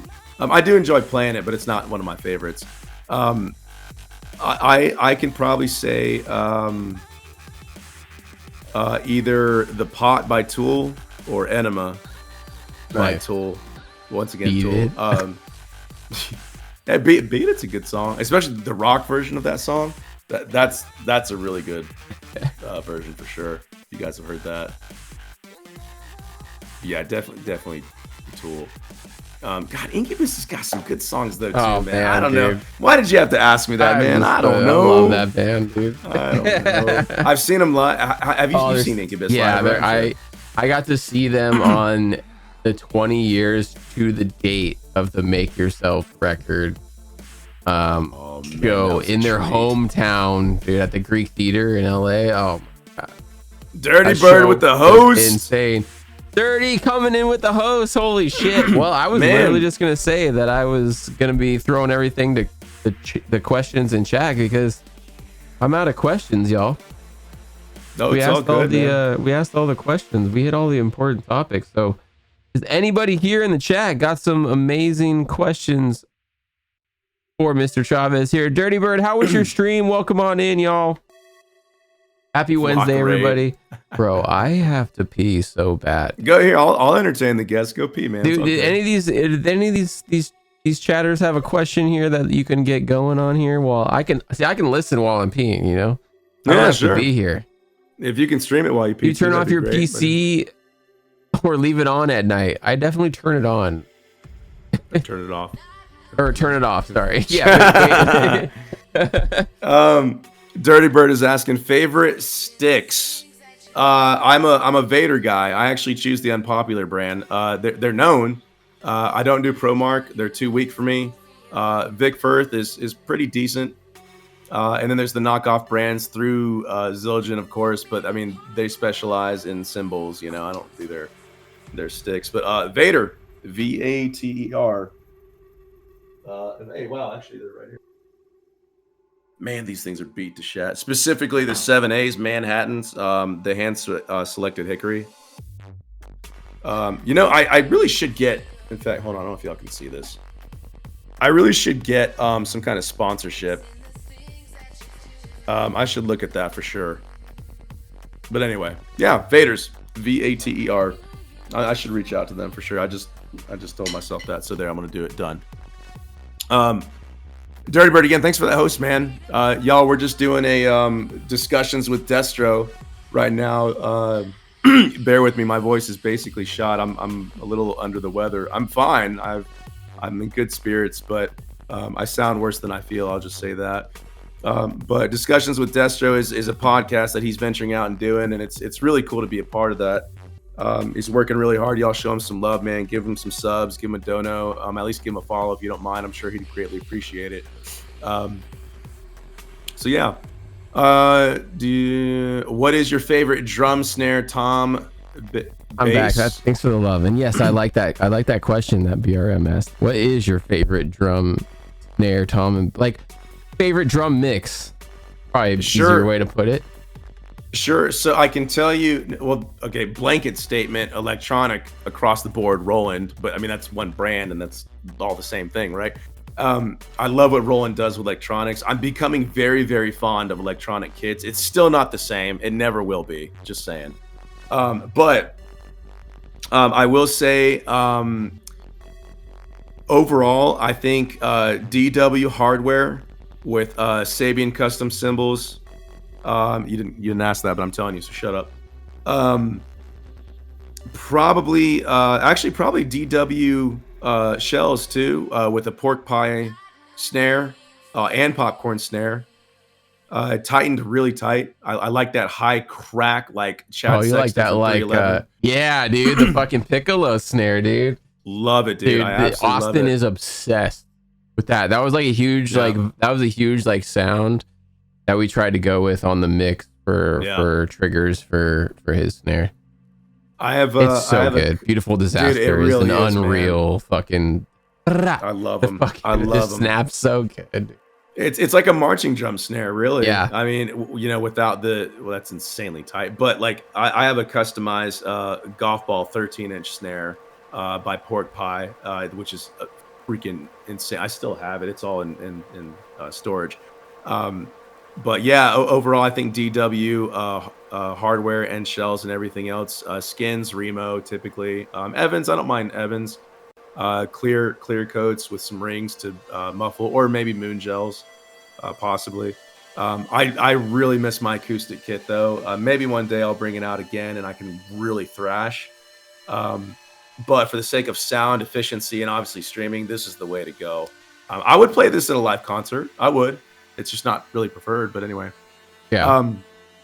Dirty Bird goes, we used to be a dealer for Vader, but not anymore, unfortunately. Oh, man. Oh, wow. Interesting. When you say we, Dirty, I'm going to fire a question right back, dude. We used to, I guess it's a job in the past that you had.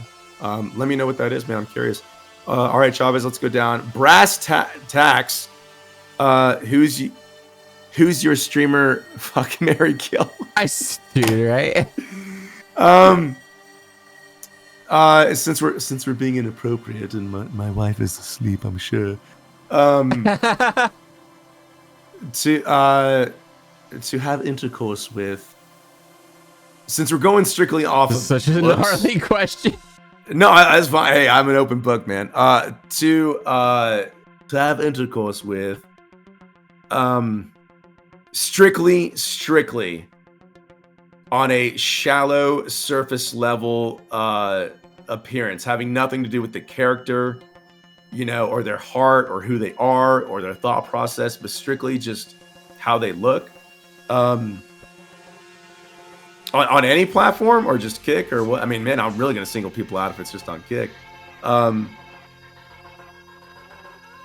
would probably say, gosh, there's some hotties on here for sure. I mean, maybe Pokimane when she was a little bit younger. What the fuck? Maybe you can't be serious. I think she's cute. Was she underage if she was a little bit younger? Well, I mean, she's like in her. How old is she? I think she's in her late 20s or early 30s now. Oh, I don't know fucking anything about her. She seems 12 to me. Well, yeah, she certainly acts like it. Again, having nothing to do with character. She's not a woman in my eyes. She's a little girl. Mary, I can't even fathom that. I'm married to the most amazing woman. Shogun, right?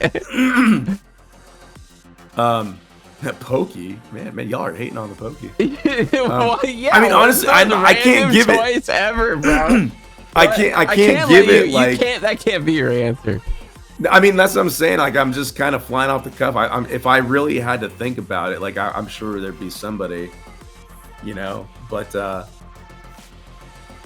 yeah. Well, I mean, now I'm second guessing. Whatever. Anyway, Mary, I can't even fathom that. Was Pokey under the kill section or the fuck section?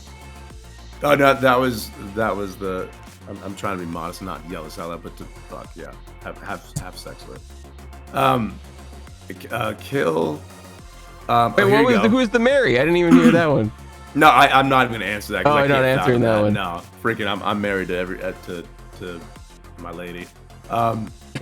To kill, this is brutal, but to absolutely annihilate and get rid of, and to wipe off the scum of the earth, Jack Doherty, no doubt about it. Oh God, that guy is the worst, bro. Yeah. Yeah. And whoever follows in his footsteps. Okay, there. So there you go. There's your answer. Man, Tay, I like that question, man. It's good. I like it. That was a gnarly question. Open book, man. I'm glad it was to you. So. Sponsorship for free sticks, LFG. Absolutely, man. Dirty said I had a buddy that was with Regal Tips. Nice. Okay. Yeah. Let's see. BRM asks, who in your opinion is the greatest drummer of all time? Also, who is your favorite? Not necessarily the same person. Favorite drummer of all time, Danny Carey. Best drummer of all time. We actually talked about this, which is a loaded question because I don't think there really is. But if I had to and I had a gun to my head, I would say it's Thomas Lang. Look him up. The guy's a machine. Absolute machine. Matt Garska is really good too. Don't get me wrong. But I feel like Matt has his area of expertise and he just does so well with it. Thomas, I don't think there's anything he can't do. I've seen him play so many various styles. So familiar. Man. Is he from a particular band? That's just it. He's been with everybody, and it's always like guest appearances or collaborations on albums or whatever. He's so freaking good. He's not committed to anybody. The guy's got his own freaking symbol line, like dedicated custom silver, like high top tier, $5,000 a symbol. It's stupid. Thomas Lang, look him up. He's freaking crazy. But definitely Danny Carey is my favorite drummer. From Tool, but there's so many. Like I said, Carter Buford from Dave Matthews, Travis from Blink. Oh yeah, so fast.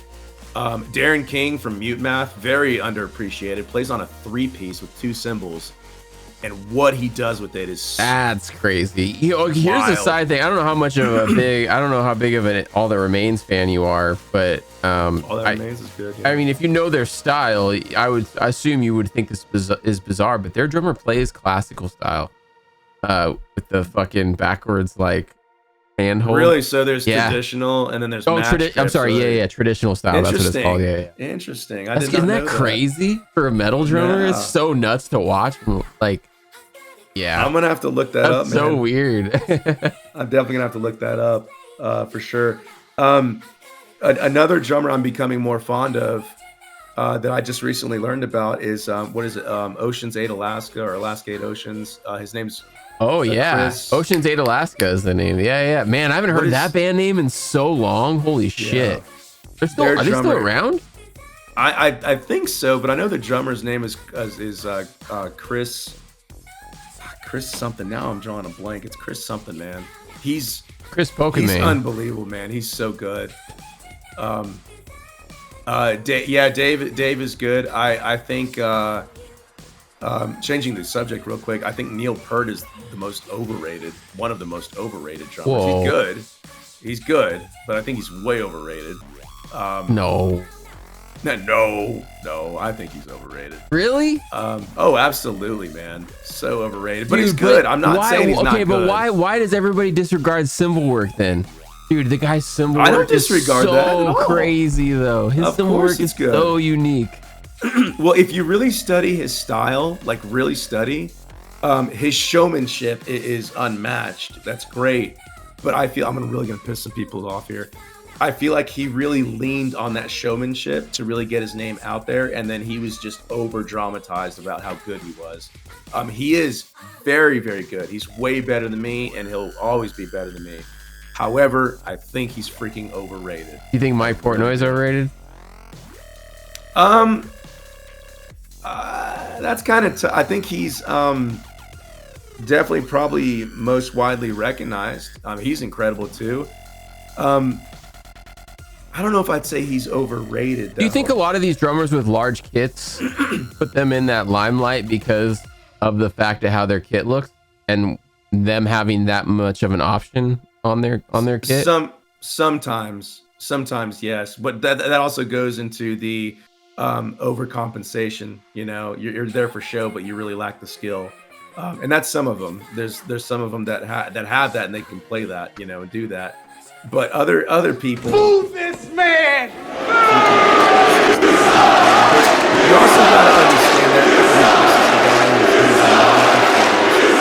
looks at everybody else's style, and I immediately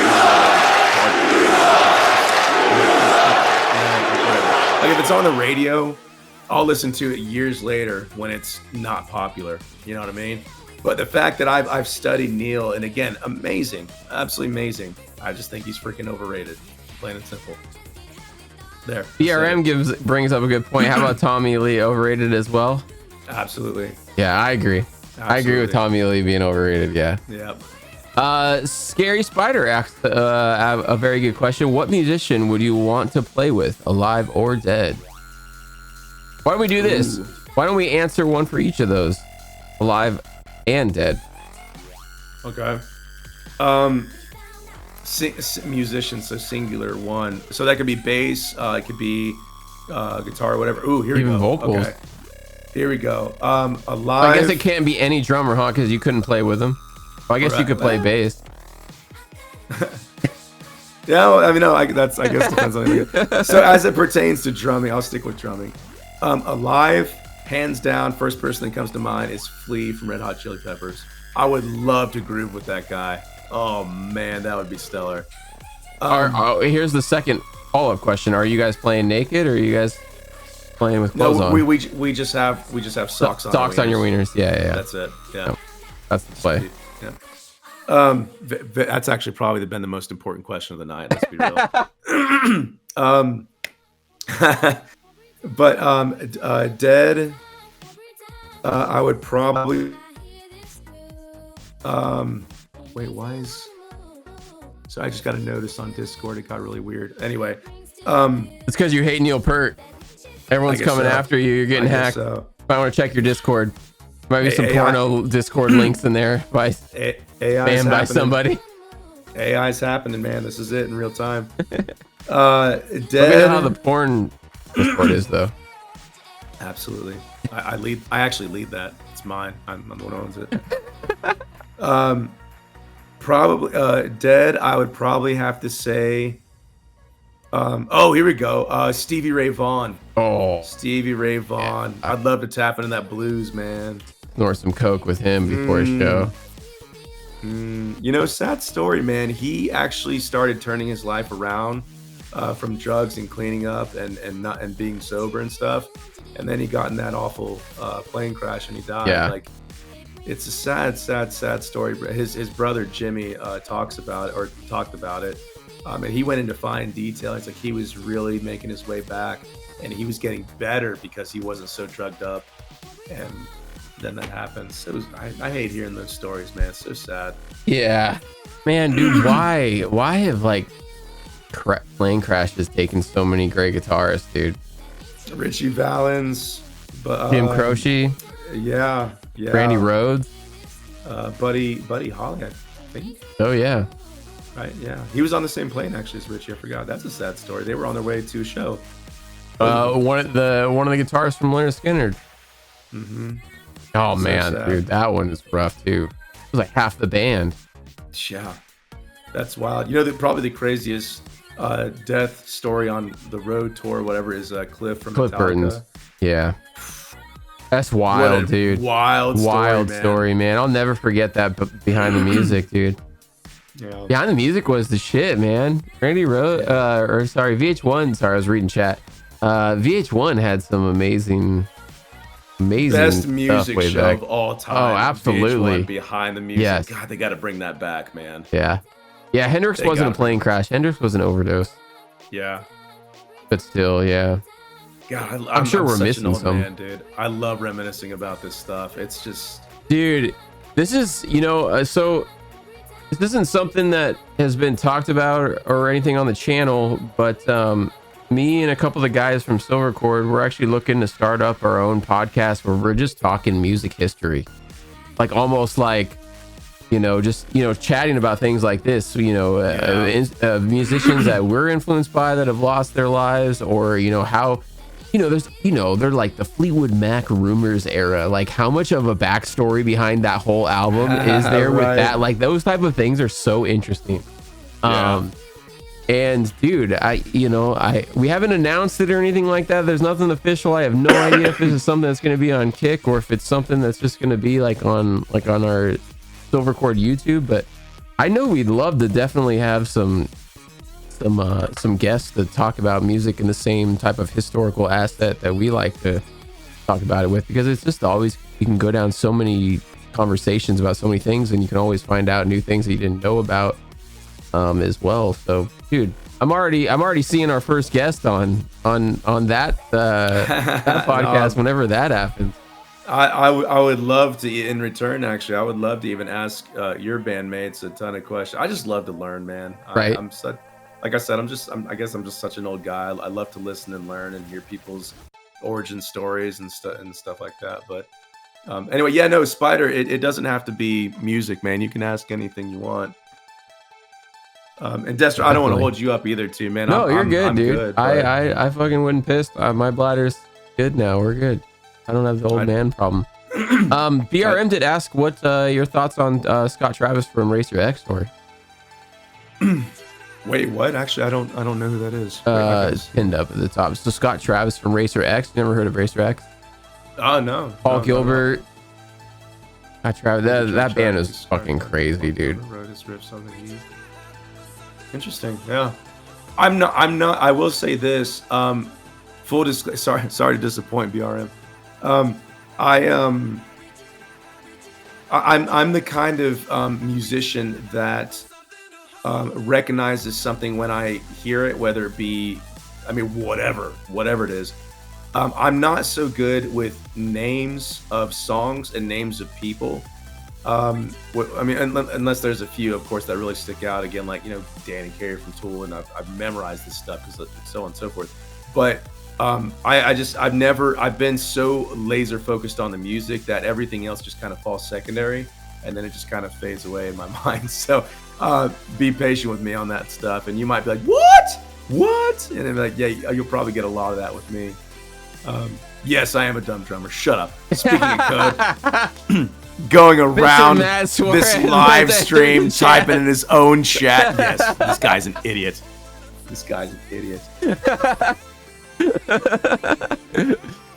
Matt, By the what's way, going on, dude? let me just say, it's no secret, guys. I report people all the time who are in the wrong category. Yeah, I just did that with a live DJ, and Kick just moved into live DJ, so that's nice. A win right there, dude. Absolutely.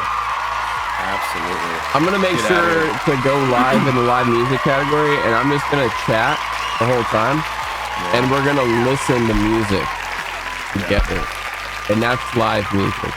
Absolutely, man. You know, it's one thing if you make an honest mistake. Oh, by the way, in doing so, I just put I indirectly put your stream at the top now in live music, so you're welcome. Wait, what? We're not in live. There is a are we DJ in live music? Oh, fuck. I'm supposed to be in just chatting. Oh, no, it's okay. I mean, you haven't been corrected, but I mean, that's what I'm saying. Like, well, fuck it, bro. There's a DJ Kick, in I'm live so music. sorry. Even Peter didn't even do anything. I totally forgot to put myself in just chatting. Oh, it's all good, man. It's all good. You haven't been corrected. They know you, whatever. Yeah, hey, man, this makes up for all the people that abused it before, yeah, so you know? freaking piss off, right? Whatever. Shogun asks thoughts on hologram concerts bringing dead musicians back like Dio and Queen. Hey, you know what? I actually have a very, very interesting perspective on that. That may be a joke, but I'm telling you, which kind of goes into AI as well. I've said this since the beginning. Ever since I saw my very first like CGI deceased actor in a movie, I was like, first of all, that's incredible. Second of all, what I find very interesting, I'm calling it right now, somebody somewhere, either the movie industry, Hollywood, or whatever, is going to try to claim rights to a CGI character of somebody that's famous that was dead. I'm calling it. You see where I'm going with this, right? I absolutely see that happening, and there's going to be disputes and lawsuits over, for example, Robin Williams, man. No. He was with our company at this time, blah, blah, blah. You put him in your movie. It's his voice, AI generated, and his CGI work. He belongs to us, and he's gone. He's you dead. Imagine that? It's gonna happen. That's crazy. It's gonna happen. Now take that and apply that towards musicians, and other celebrities and famous people or whatever. Presidents. I don't know if that can happen with presidents because that's government. But Disney will claim all of it. We had the President's Hall of Fame at Disneyland. Probably. First animatronic. Who knows? Who freaking knows, man? We own everything. Abraham Lincoln. But that's wild, man. That's crazy. Spider's asking. Interesting question. What is our dream car? Oh man, I haven't thought about Tesla, this. Cybertruck, hands down. I'm a Tesla fanatic, but I'm also a Tesla investor. So I'll be honest, I'm not a big car guy, and I haven't thought about like what a dream car of mine would be since I was a kid. But I'll just go with what it was back then. I used to be obsessed with Dodge Vipers, dude. Hey, if they're souped up, they just look so bad. The 97 GT fucking blue with the white stripes. Give it to me, bro. Give it to me. Give it to me. Oh, speaking of Offspring. Oh, man. We might be doing an Offspring cover coming up here with some other Kick musicians here. Yeah. Mama Bear asks, who is your favorite Avenger? You got the Avenger poster in the background. Hulk, hands down. It's so totally me. Even I legitimately have an anger problem. But Hulk in the comics, or like Hulk, or like how they ruined him in the movies, and he's a little bitch. The real Hulk. Oh, in the comics. Yeah, wait, you mean not She-Hulk? She-Hulk is the greatest character. You mean that wasn't your favorite show of all time? Destro wants a smart car. Yeah, I want a red Prius. Don't even get me started on the movie industry. Oh my gosh, like literally don't. It's trash. I mean, except those Godzilla movies. Except those. I do want to see, what is it, the Godzilla and Kong one. I do want to see that too. Oh, -1. Oh yeah, the last Japanese one. Yeah, bro. I heard that one was phenomenal. Really good. It was phenomenal. Oh, it's so great. It was so great. I'll check it out. I'll definitely check it out. Hypocrisy asks, do you prefer electric drum kit over regular, or is it just for noise reduction and convenience? If I had it my way, acoustic kit all the way, all the way. However, for reality, practicality, and so on and so forth, got to do the electric kit. Yeah. But what I did say earlier is that I would play this at a live show. I wouldn't want to hunker around with me everywhere, but what I do know is that this is a sound engineer's dream come true when they see one of these bad boys roll it up on stage. Acoustic kits are a little bit more difficult to work with, but this one is just like, hey, I have way more control, effects, and I can do everything I want there. But for live performances, or not even mainly just live, but in general, I would absolutely prefer an acoustic kit over an electric kit any day of the week. Great question. Great question. Yeah, so I mean, let's kind of like dive down that. What are your opinions on like where electric drum kit sounds have gone? And like, I mean, being somebody who's drummed for a very long time, how has it been seeing the adaptation of like triggers and things like of that nature being used more and more, like as the music industry has continued to evolve? Yeah, dude, that's a great off the cuff question. I can tell you as one who's Cooley with the follow. Welcome on in, Cooley. I can tell you that the evolution of electronic kits is unbelievable, and I'll tell you that the latest and greatest now that I would love to be sponsored by. I mean, it would be wild if they sent me one of these. Is Roland's hybrid kits. They basically literally took the best of both worlds, where you can really literally in the moment mic it up as you see fit and have all the benefits of electronic kit, while also smashing the crap out of it and getting the ghost notes, which is the most difficult thing to capture, and all the nuances on an electronic kit. To put in perspective, the reason why I bought this kit, this took me 3 months to research this and actually check it out myself. The ride itself, it's a digital ride. The reason why it's digital is that how it actually is muted with sound is that it actually senses the electrons that my fingers are putting out. And that's actually saying, oh, hey, he's gripping it, and it cancels it right away. Other electronic kits don't have that integration. Not all of them, but they're coming a long way. But my point is that these hybrid kits are able to actually have little mini electronic sensors on real cymbals, and it can figure out the velocity and the power and the angle just within hitting it of all these little tiny little micro sensors. That's crazy. It's freaking wild, dude. And I would love to be able to get the best of both worlds. Instead of having a sampler kit, like the Roland over here, which I will utilize this one day. This thing's incredible. What's the model on your Roland? Do you know the model on it? Oh, absolutely. Yeah, it's a TD50 KVX. Y'all go look it up. Don't look at the price tag; it'll give you a heart attack. TD50 KVX. Yeah, it's a combo kit of the sound module along with the kits and the cymbals and everything else. The padding on the kick is still just like the standard kick drums, but it has the actual acoustic shell like it's a real kick drum, which is really cool. Nice. But what was really cool about mine is that it tells you how expensive it was. But what came along with it is the Roland's SPDSX SE, which is a special edition, has a built-in modulation system and I think it has like 500 gigs of storage or something like that. Oh, but wow. I need to utilize that. And then what I set my laptop on is the older Roland SPDS. So I've been doing this a while for sure, but I mean that thing still works. I just have no use for it. So anyway, I could go on and on about Roland. They're overpriced. They are the best in the industry. They really are, but they know it, and so they're gonna monopolize that for sure.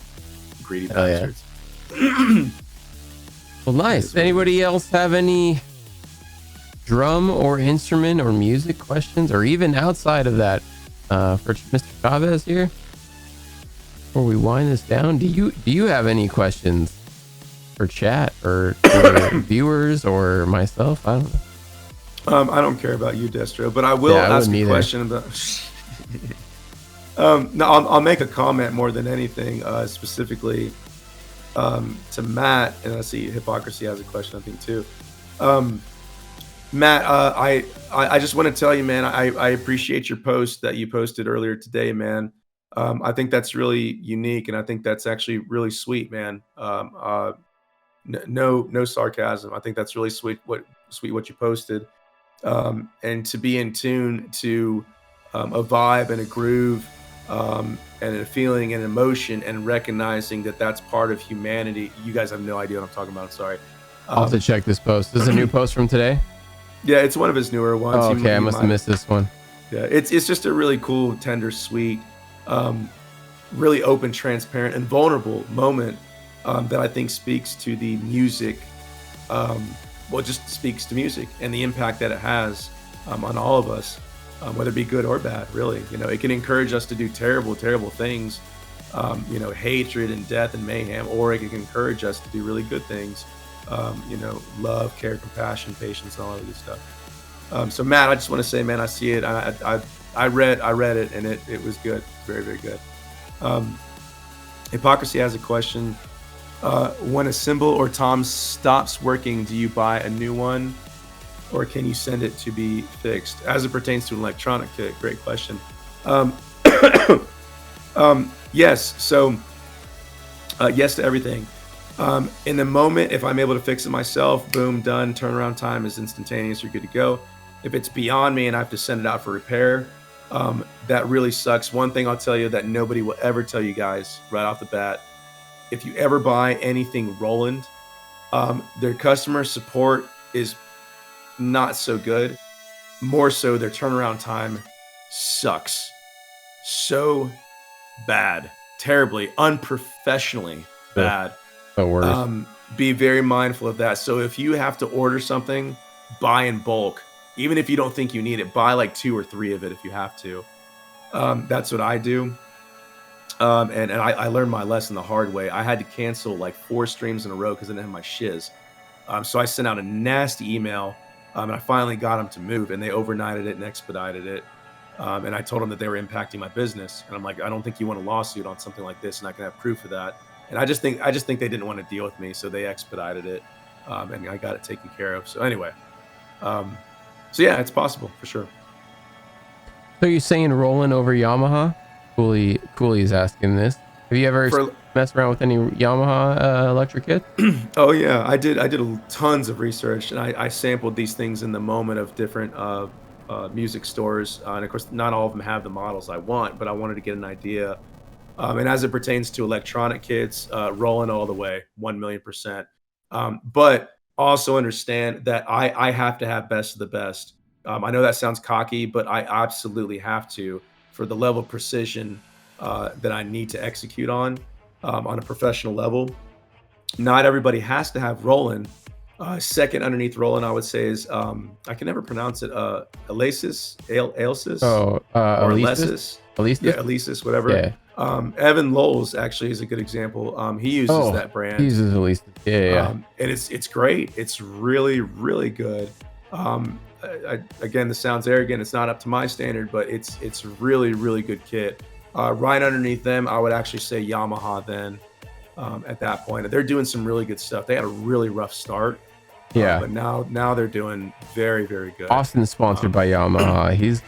His kit's okay. I remember there was like an upgrade he wanted to make at some point, but I don't know if he's made that yet. But he uses acoustic though, right? Yeah, but he has an electric kit too.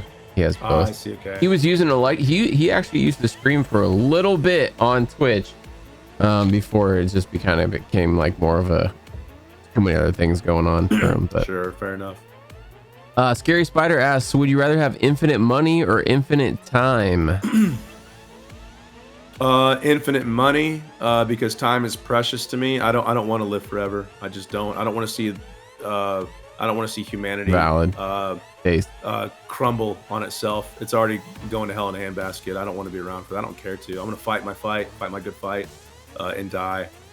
But to have infinite amount of money, I would absolutely, of course this is subjective, but I would do good things with that. I would give to people who actually deserve it. I would help and assist. Hey Destro, you want a new house? Here's a new house. Where do you want it? You want it built? You want it there? Okay, fine, sure, no problem. Yeah. Next to your house, bro, so we can sleep over every night. Our wives don't know, and then we write the Brokeback Mountain too. Absolutely. And we have the money to produce it and direct it ourselves. All ourselves. Just saying. Just saying. We don't need no bunny. We don't need no buddy at all. Oh man! All You're still the top oh streamer in my my gosh, music, dude! This is the troll question. Do you prefer a fleshlight or those new self-moving fleshlights? Wait, what? Probably the self-moving. I'd be curious to try that. Broke drum mountain. Someone said. Broke drum mountain, absolutely, man. You don't need money for that. Heyo, broke drum mountain. I love that. We have DreamHack, yeah. That pokey fleshlight. DreamHack Mountain is what. No, that's a good question. The Spider too. Is there a certain guitar drum set you want, but is too expensive or doesn't exist anymore? Ooh, there you go. I'll direct that question to both of us. Actually, I'll just briefly answer and say, drum set wise, I was just touching up on this. I would love to try the hybrids, the acoustic electronic hybrids that Roland's putting out. They partnered up with a variety of different ones. Pork Pies, which is one of my personal favorites. DWs, sonars. They got some sonars in there too. But I have my dream drum set, which is why it's so freaking expensive, and it's durable. It's a beast. It's an animal. This is the same drum set that ZZ Top's drummer uses, by the way, for whatever it's worth, or I at least used to. Oh, what? Yep. That's what he used. ZZ Top's amazing live too. Yeah. Saw them with Leonard Skinner when I was young. Agreed. As far as guitar, I don't have that much knowledge of guitar, like the bodies, the science to it. I don't really know. I just know it sounds good when I hear it. I can tell you, I definitely love PRSs. Those are probably my personal favorites. I think they're extremely versatile. I think they're very, well, I'll just say versatile, honestly. I think they can handle multiple tones and so on and so forth. So yeah, that's my understanding of guitars. Anyway. Nice. Very limited. I agree. Yeah, I would say for that question, my the pokey fleshlight. Yeah, I saw that. Reading that. I saw that. I would say for hypocrisy, or wait, no, what was the Spiders question? Yeah. I don't know if I'd really choose the best guitar, like as far as for tone. But I will say, like, I as a kid was always obsessed with James Hetfield had an Explorer that was like a diamond plate finish, and I just thought that was the most metal guitar you could possibly like have. Also, Dimebag Darrell's Razorbacks were super sick. I was one of those. Yeah. I played left-handed, y'all, so I couldn't get these guitars like everyone else that played guitar could. So I had to deal with basic bitch guitars. The Flying V was pretty cool, but from a player's standpoint, it's uncomfortable to play. No. Sitting down trying to play that is awful. Yeah, exactly. Like, it's all cosmetic in appearance. Like, I don't like how it sounded. I didn't like how it felt. Yeah. Anyway. Yeah, I'm sure I would hate actually an Explorer because they're heavy. They're like it'd be like my Warlock guitar, which is back there. It's just like it's sick and it's metal looking, but it's fucking heavy. Yeah, I don't like heavy guitars, man. I really don't. I'm all about, like, economy and practicality and tone and stuff like that. And again, I don't understand like what you know, or say what Matt knows or whatever, but I just know I like PRSs. I think they're, the top tier stuff, mind you. I don't do, again, I do it once, do it right. I'm a go big or go home kind of guy. I want top tier performance, and that's what I'm gonna pay for. That's what I get, and that's what I can expect. But PRSs I've understood to be one of the most versatile guitars, and I play a wide range of styles in regards to velocity and power, as well as pickings and so on and so forth. So anyway, that's why I chose PRS. Nice. Yeah. Anybody else in the chat have any questions? Any questions about what's Chavez got going on next? What do you got coming up in the Flexers Lounge this week? Next week.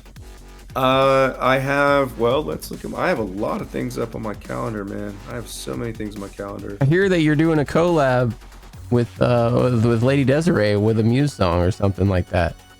Yeah, some stupid collab with these idiots that want to play it. Yeah, no. Actually, is that a secret? I don't mind talking. I have about no it. idea. I don't think. Is it supposed to be? I don't think so. Well, here, lady can tell us to piss off if she doesn't like it. Let's go fucking troll her stream next time she's on. Yeah, we should. Y'all, in fact, I gotta give credit where credit's due. It was actually Lady's idea. Lady Desiree approached me and Des, and it was actually just a side comment, I think, on her stream, if I remember correctly. And we're gonna put together just a simple song. Well, I say simple. Poor Des here is being put to the test. Dude, Matt can fuck off, dude. Matt Bellamy always throws in these stupid, like, it sounded easy, and I was like, what the fuck is this guitar part? Yeah, he's an animal. Such awkward ass chords, bro. That song actually took me longer to fuck with. The bass was way easier to record than the fucking guitars. That's for sure. Agreed. But Destro, let's be terrible with collabs. I'll pick the song.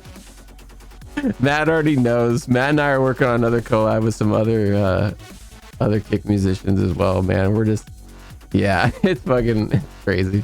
Yeah, but no, I think I'd have to say, I'm sorry, I'm losing my train of thought. We're going to be covering what was the name of the song? I think it's called Uprising. Yeah, Uprising by Muse. We're going to be doing that cover, and it's going to be Des is doing bass and guitar. Lady's going to be adding her own thing on piano, and of course I'll be doing a drum cover of it, and we're all going to be kind of making it our own.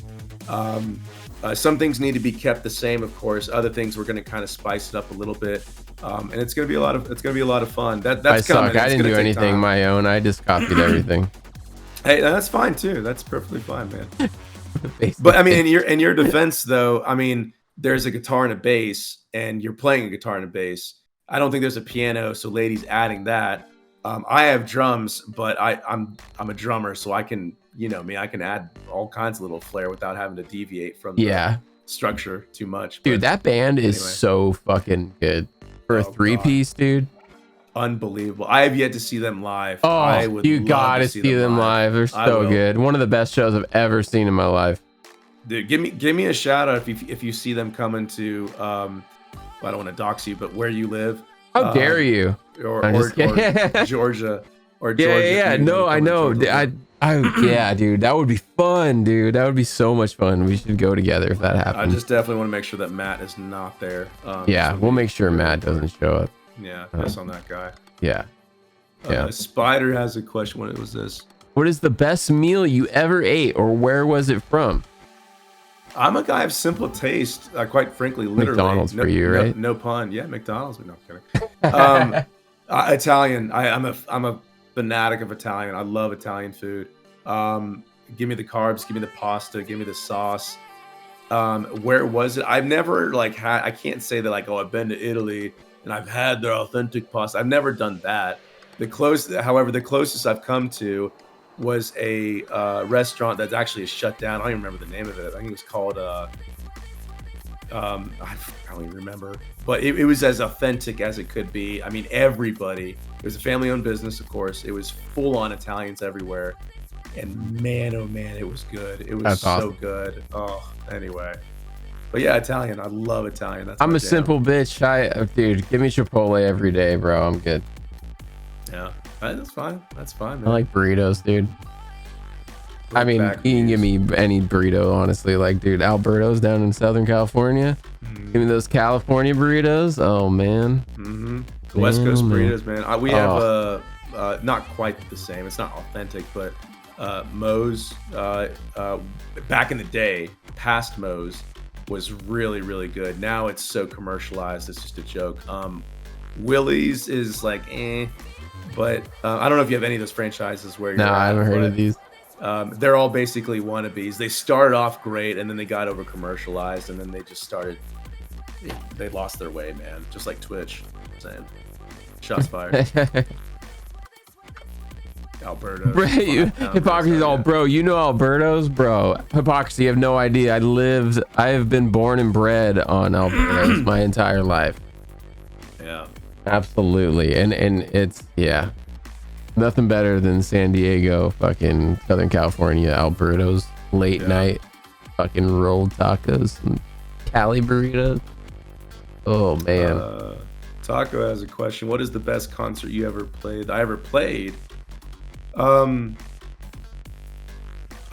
honestly, I'd probably say it was when we opened up. It was only two bands. We opened up for Head P back before they got really big. First of all, that band has got incredible energy. I don't think they'd be any different now than when they were then. It was just awesome. Like we were all vibing, even backstage in the green room. It was just really cool to interact with them and hear their stories. The only thing that got a little crazy is that most of them were just overly. You're gonna laugh, but they were like overly horny, like just sex, everything sex. And I'm like, okay, that's great. I'd like to hear more about your upbringing or your story or whatever.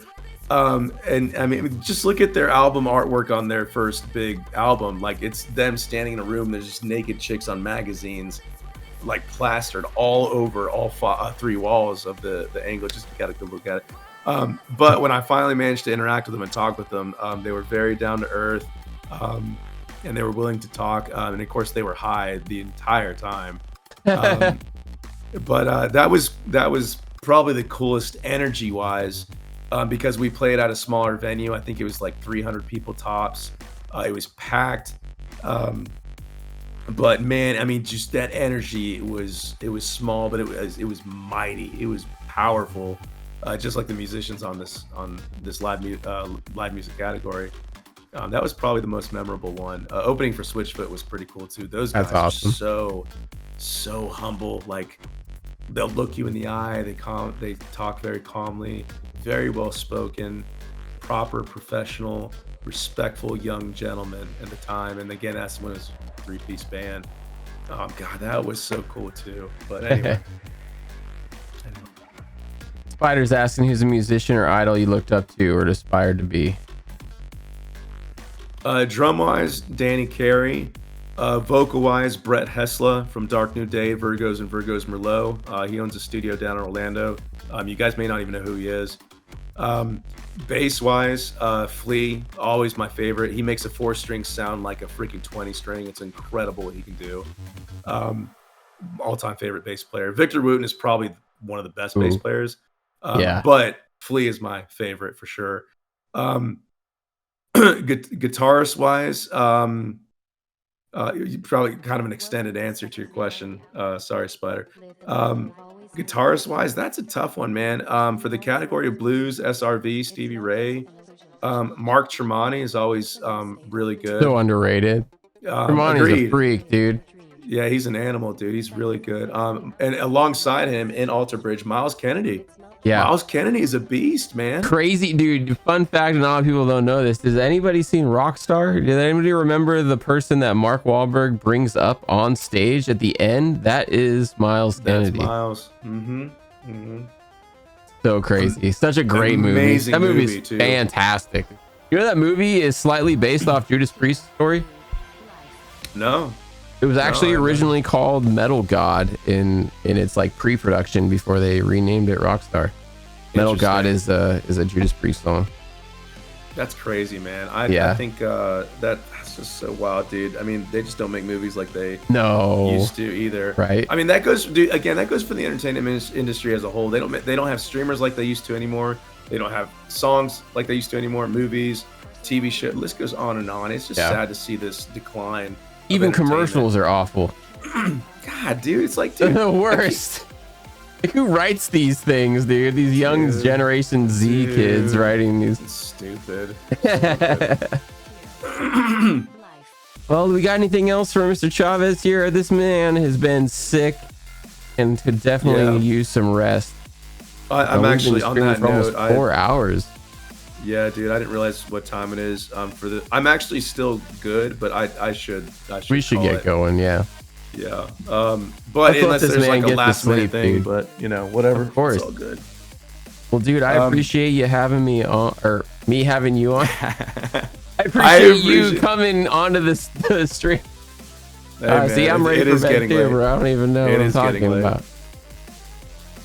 Let me just say real quick, for anybody that gave me a follow, first of all, thank you so very much. Destro, thank you for sharing your community with me. To Destro's community, thank you for stopping by, asking questions. You guys know I'm savage, I'm brutal, but for anybody who gave a follow, I'll definitely play a song for you next drum stream. Just remind me. And please do give a follow. I know I speak on Destro's behalf, man. We love to help each other out. We're very passionate about assisting each other's dreams and goals.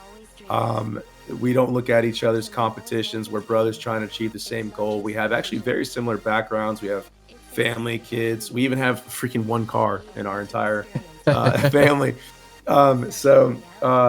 Thank you so much for y'all's time. I really appreciate it. Ocean Gatsby in the house. Ocean, what's going on?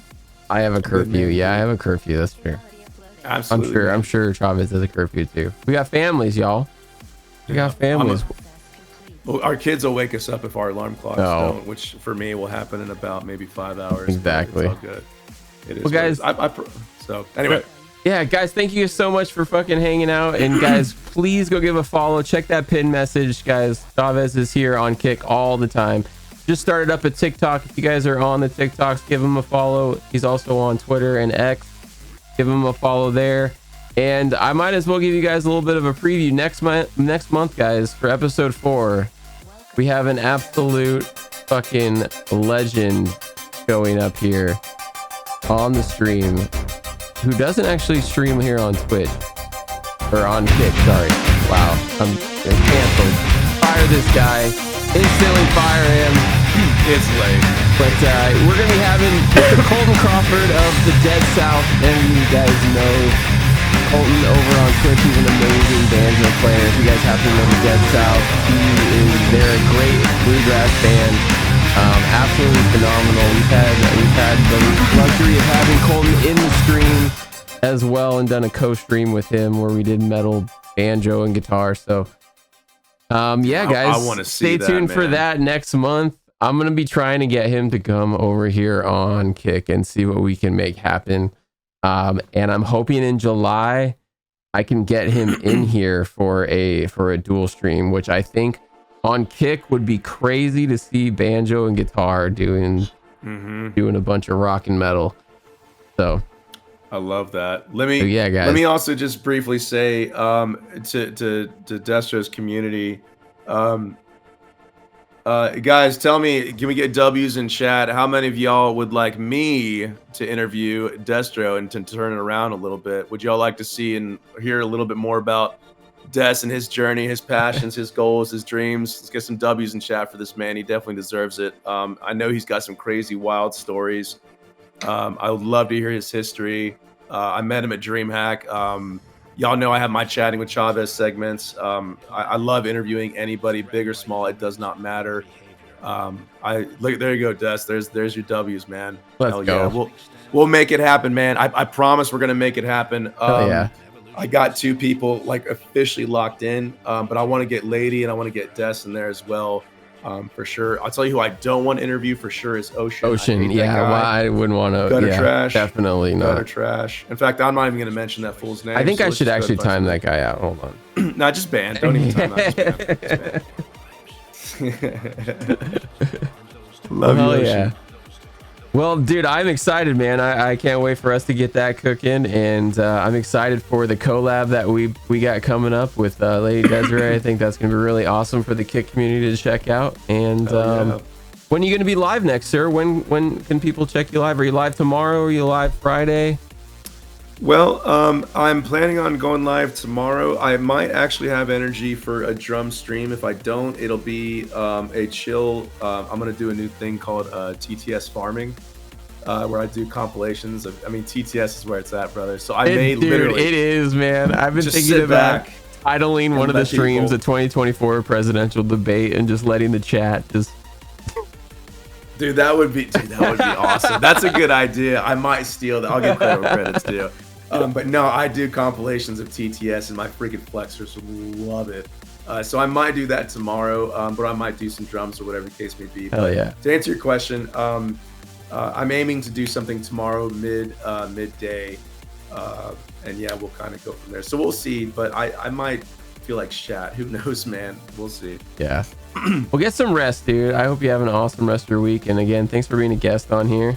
Yeah, and thanks for having guys, me. make sure you guys are following this man, please. And I promise you guys are going to see content coming from us together as well. I know DreamHack's a ways away, but we're going to be, you know, I'm sure So we'll be excited. making some content of some sort then as well, since we got more time to plan it out. I think we can definitely be more prepared, kind of knowing how it was last time and how we can approach it and actually make, you know, there's a part of like going to conventions and not being tied into and sucked into content creation when you're out there and just kind of experiencing the camaraderie. Sure. But it would be nice to, you know, maybe it doesn't have to be streamed content. Maybe you know, we just bring some cameras and record some music of some sort and make something that works there too. That would be sick. Yeah. Oh, we're definitely well, what I have in mind anyway. We're and I'll say this aloud on stream.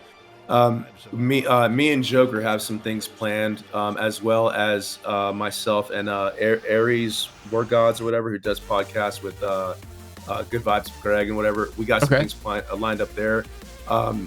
Grayson Rogers is coming. We're going to be doing something with him. Nice. My point is that there's going to be a huge variety of things, and this is why out of the 3-day event, I want to make it more intimate and personal at like the Airbnbs and stuff like that, to really just interact. And to your point, I'm not trying to force anybody to stream if they want to stream, but to have that camaraderie all in the same or under the same roof, that's historical, man. And I want to capitalize on that for everybody. And I think that would just be so cool to showcase that for Kick and say, look how many music streamers were here. Look how many gaming streamers were here. And just, you know, it's just so cool to be a part of that. So there's a lot of things coming, a lot of things planned. And I'm just piggybacking off of what you're saying. Yeah, y'all, DreamHack, October, Atlanta, Georgia. Please be there. We have a running list of like 35 people so far. It's gonna be crazy. Love to see you guys. So anyway, yeah, streamers and viewers, mods. I mean, everybody. It's gonna be a giant community meetup, so everyone is welcome. But hell yeah, guys. Well, I hope you guys have an awesome rest of your week. We're actually taking Friday off here. Normally I'd be streaming Friday. We got a bass stream coming up on Saturday, so we're just gonna be slapping the bass. Dude, my fingers get fucking wrecked after a bass stream, dude. I literally get skin peeled off my damn fingers. But yeah, Friday, Echoes Nation's gonna be in Nashville, so me and the missus are meeting up with him and his girl. Nice. So yeah, we're gonna go down to Broadway and just hang out. So very cool, man. Yeah. So I honestly, man, not having friends or family out in Tennessee and everyone being back in Cali, any interaction is good interaction. So I just need that personal. Yeah. You know, make sure you tell him that touch. Chavez says he's a freaking piece of A+ gutter trash. I definitely will. Yo, Johnson, what's going on? Thank you guys for hanging out. If you guys are just getting in, I apologize that we're finishing up here, but we will catch you guys later. We're always here. I don't even know if this will pop up. No, it didn't pop up. Okay, anyways, we'll be back on Saturday. And as always, friends, be excellent to each other. And party on, dudes. Much love, everybody. Take care, y'all. Let's go host out. I don't even know who we're hosting into, actually. Hold on. Let me get this. Who should we host into? Do you always play that after every podcast? That's awesome. After every stream on our way out, I just play that. I love it. I love it, man. So good. Man, there's like you got anybody in particular on? Amaze is on. Playing games, though. We want music? Let's go to Office Drummer. Yeah. Go to Office Drummer, guys. Yeah, let's do that. So good, man. Yeah, great, dude. Yeah, Panda, I see you. Sorry, just had to say. Ow, Love my you, ears. No, I'm just kidding. Panda. All right, guys. You guys take care of yourselves. Give a follow over to Arabian Panda. If we didn't get a shout out for that guy already, hit it and hit that follow over to Chavez. We'll catch you guys later. You guys have an amazing week. Take care, y'all. Peace.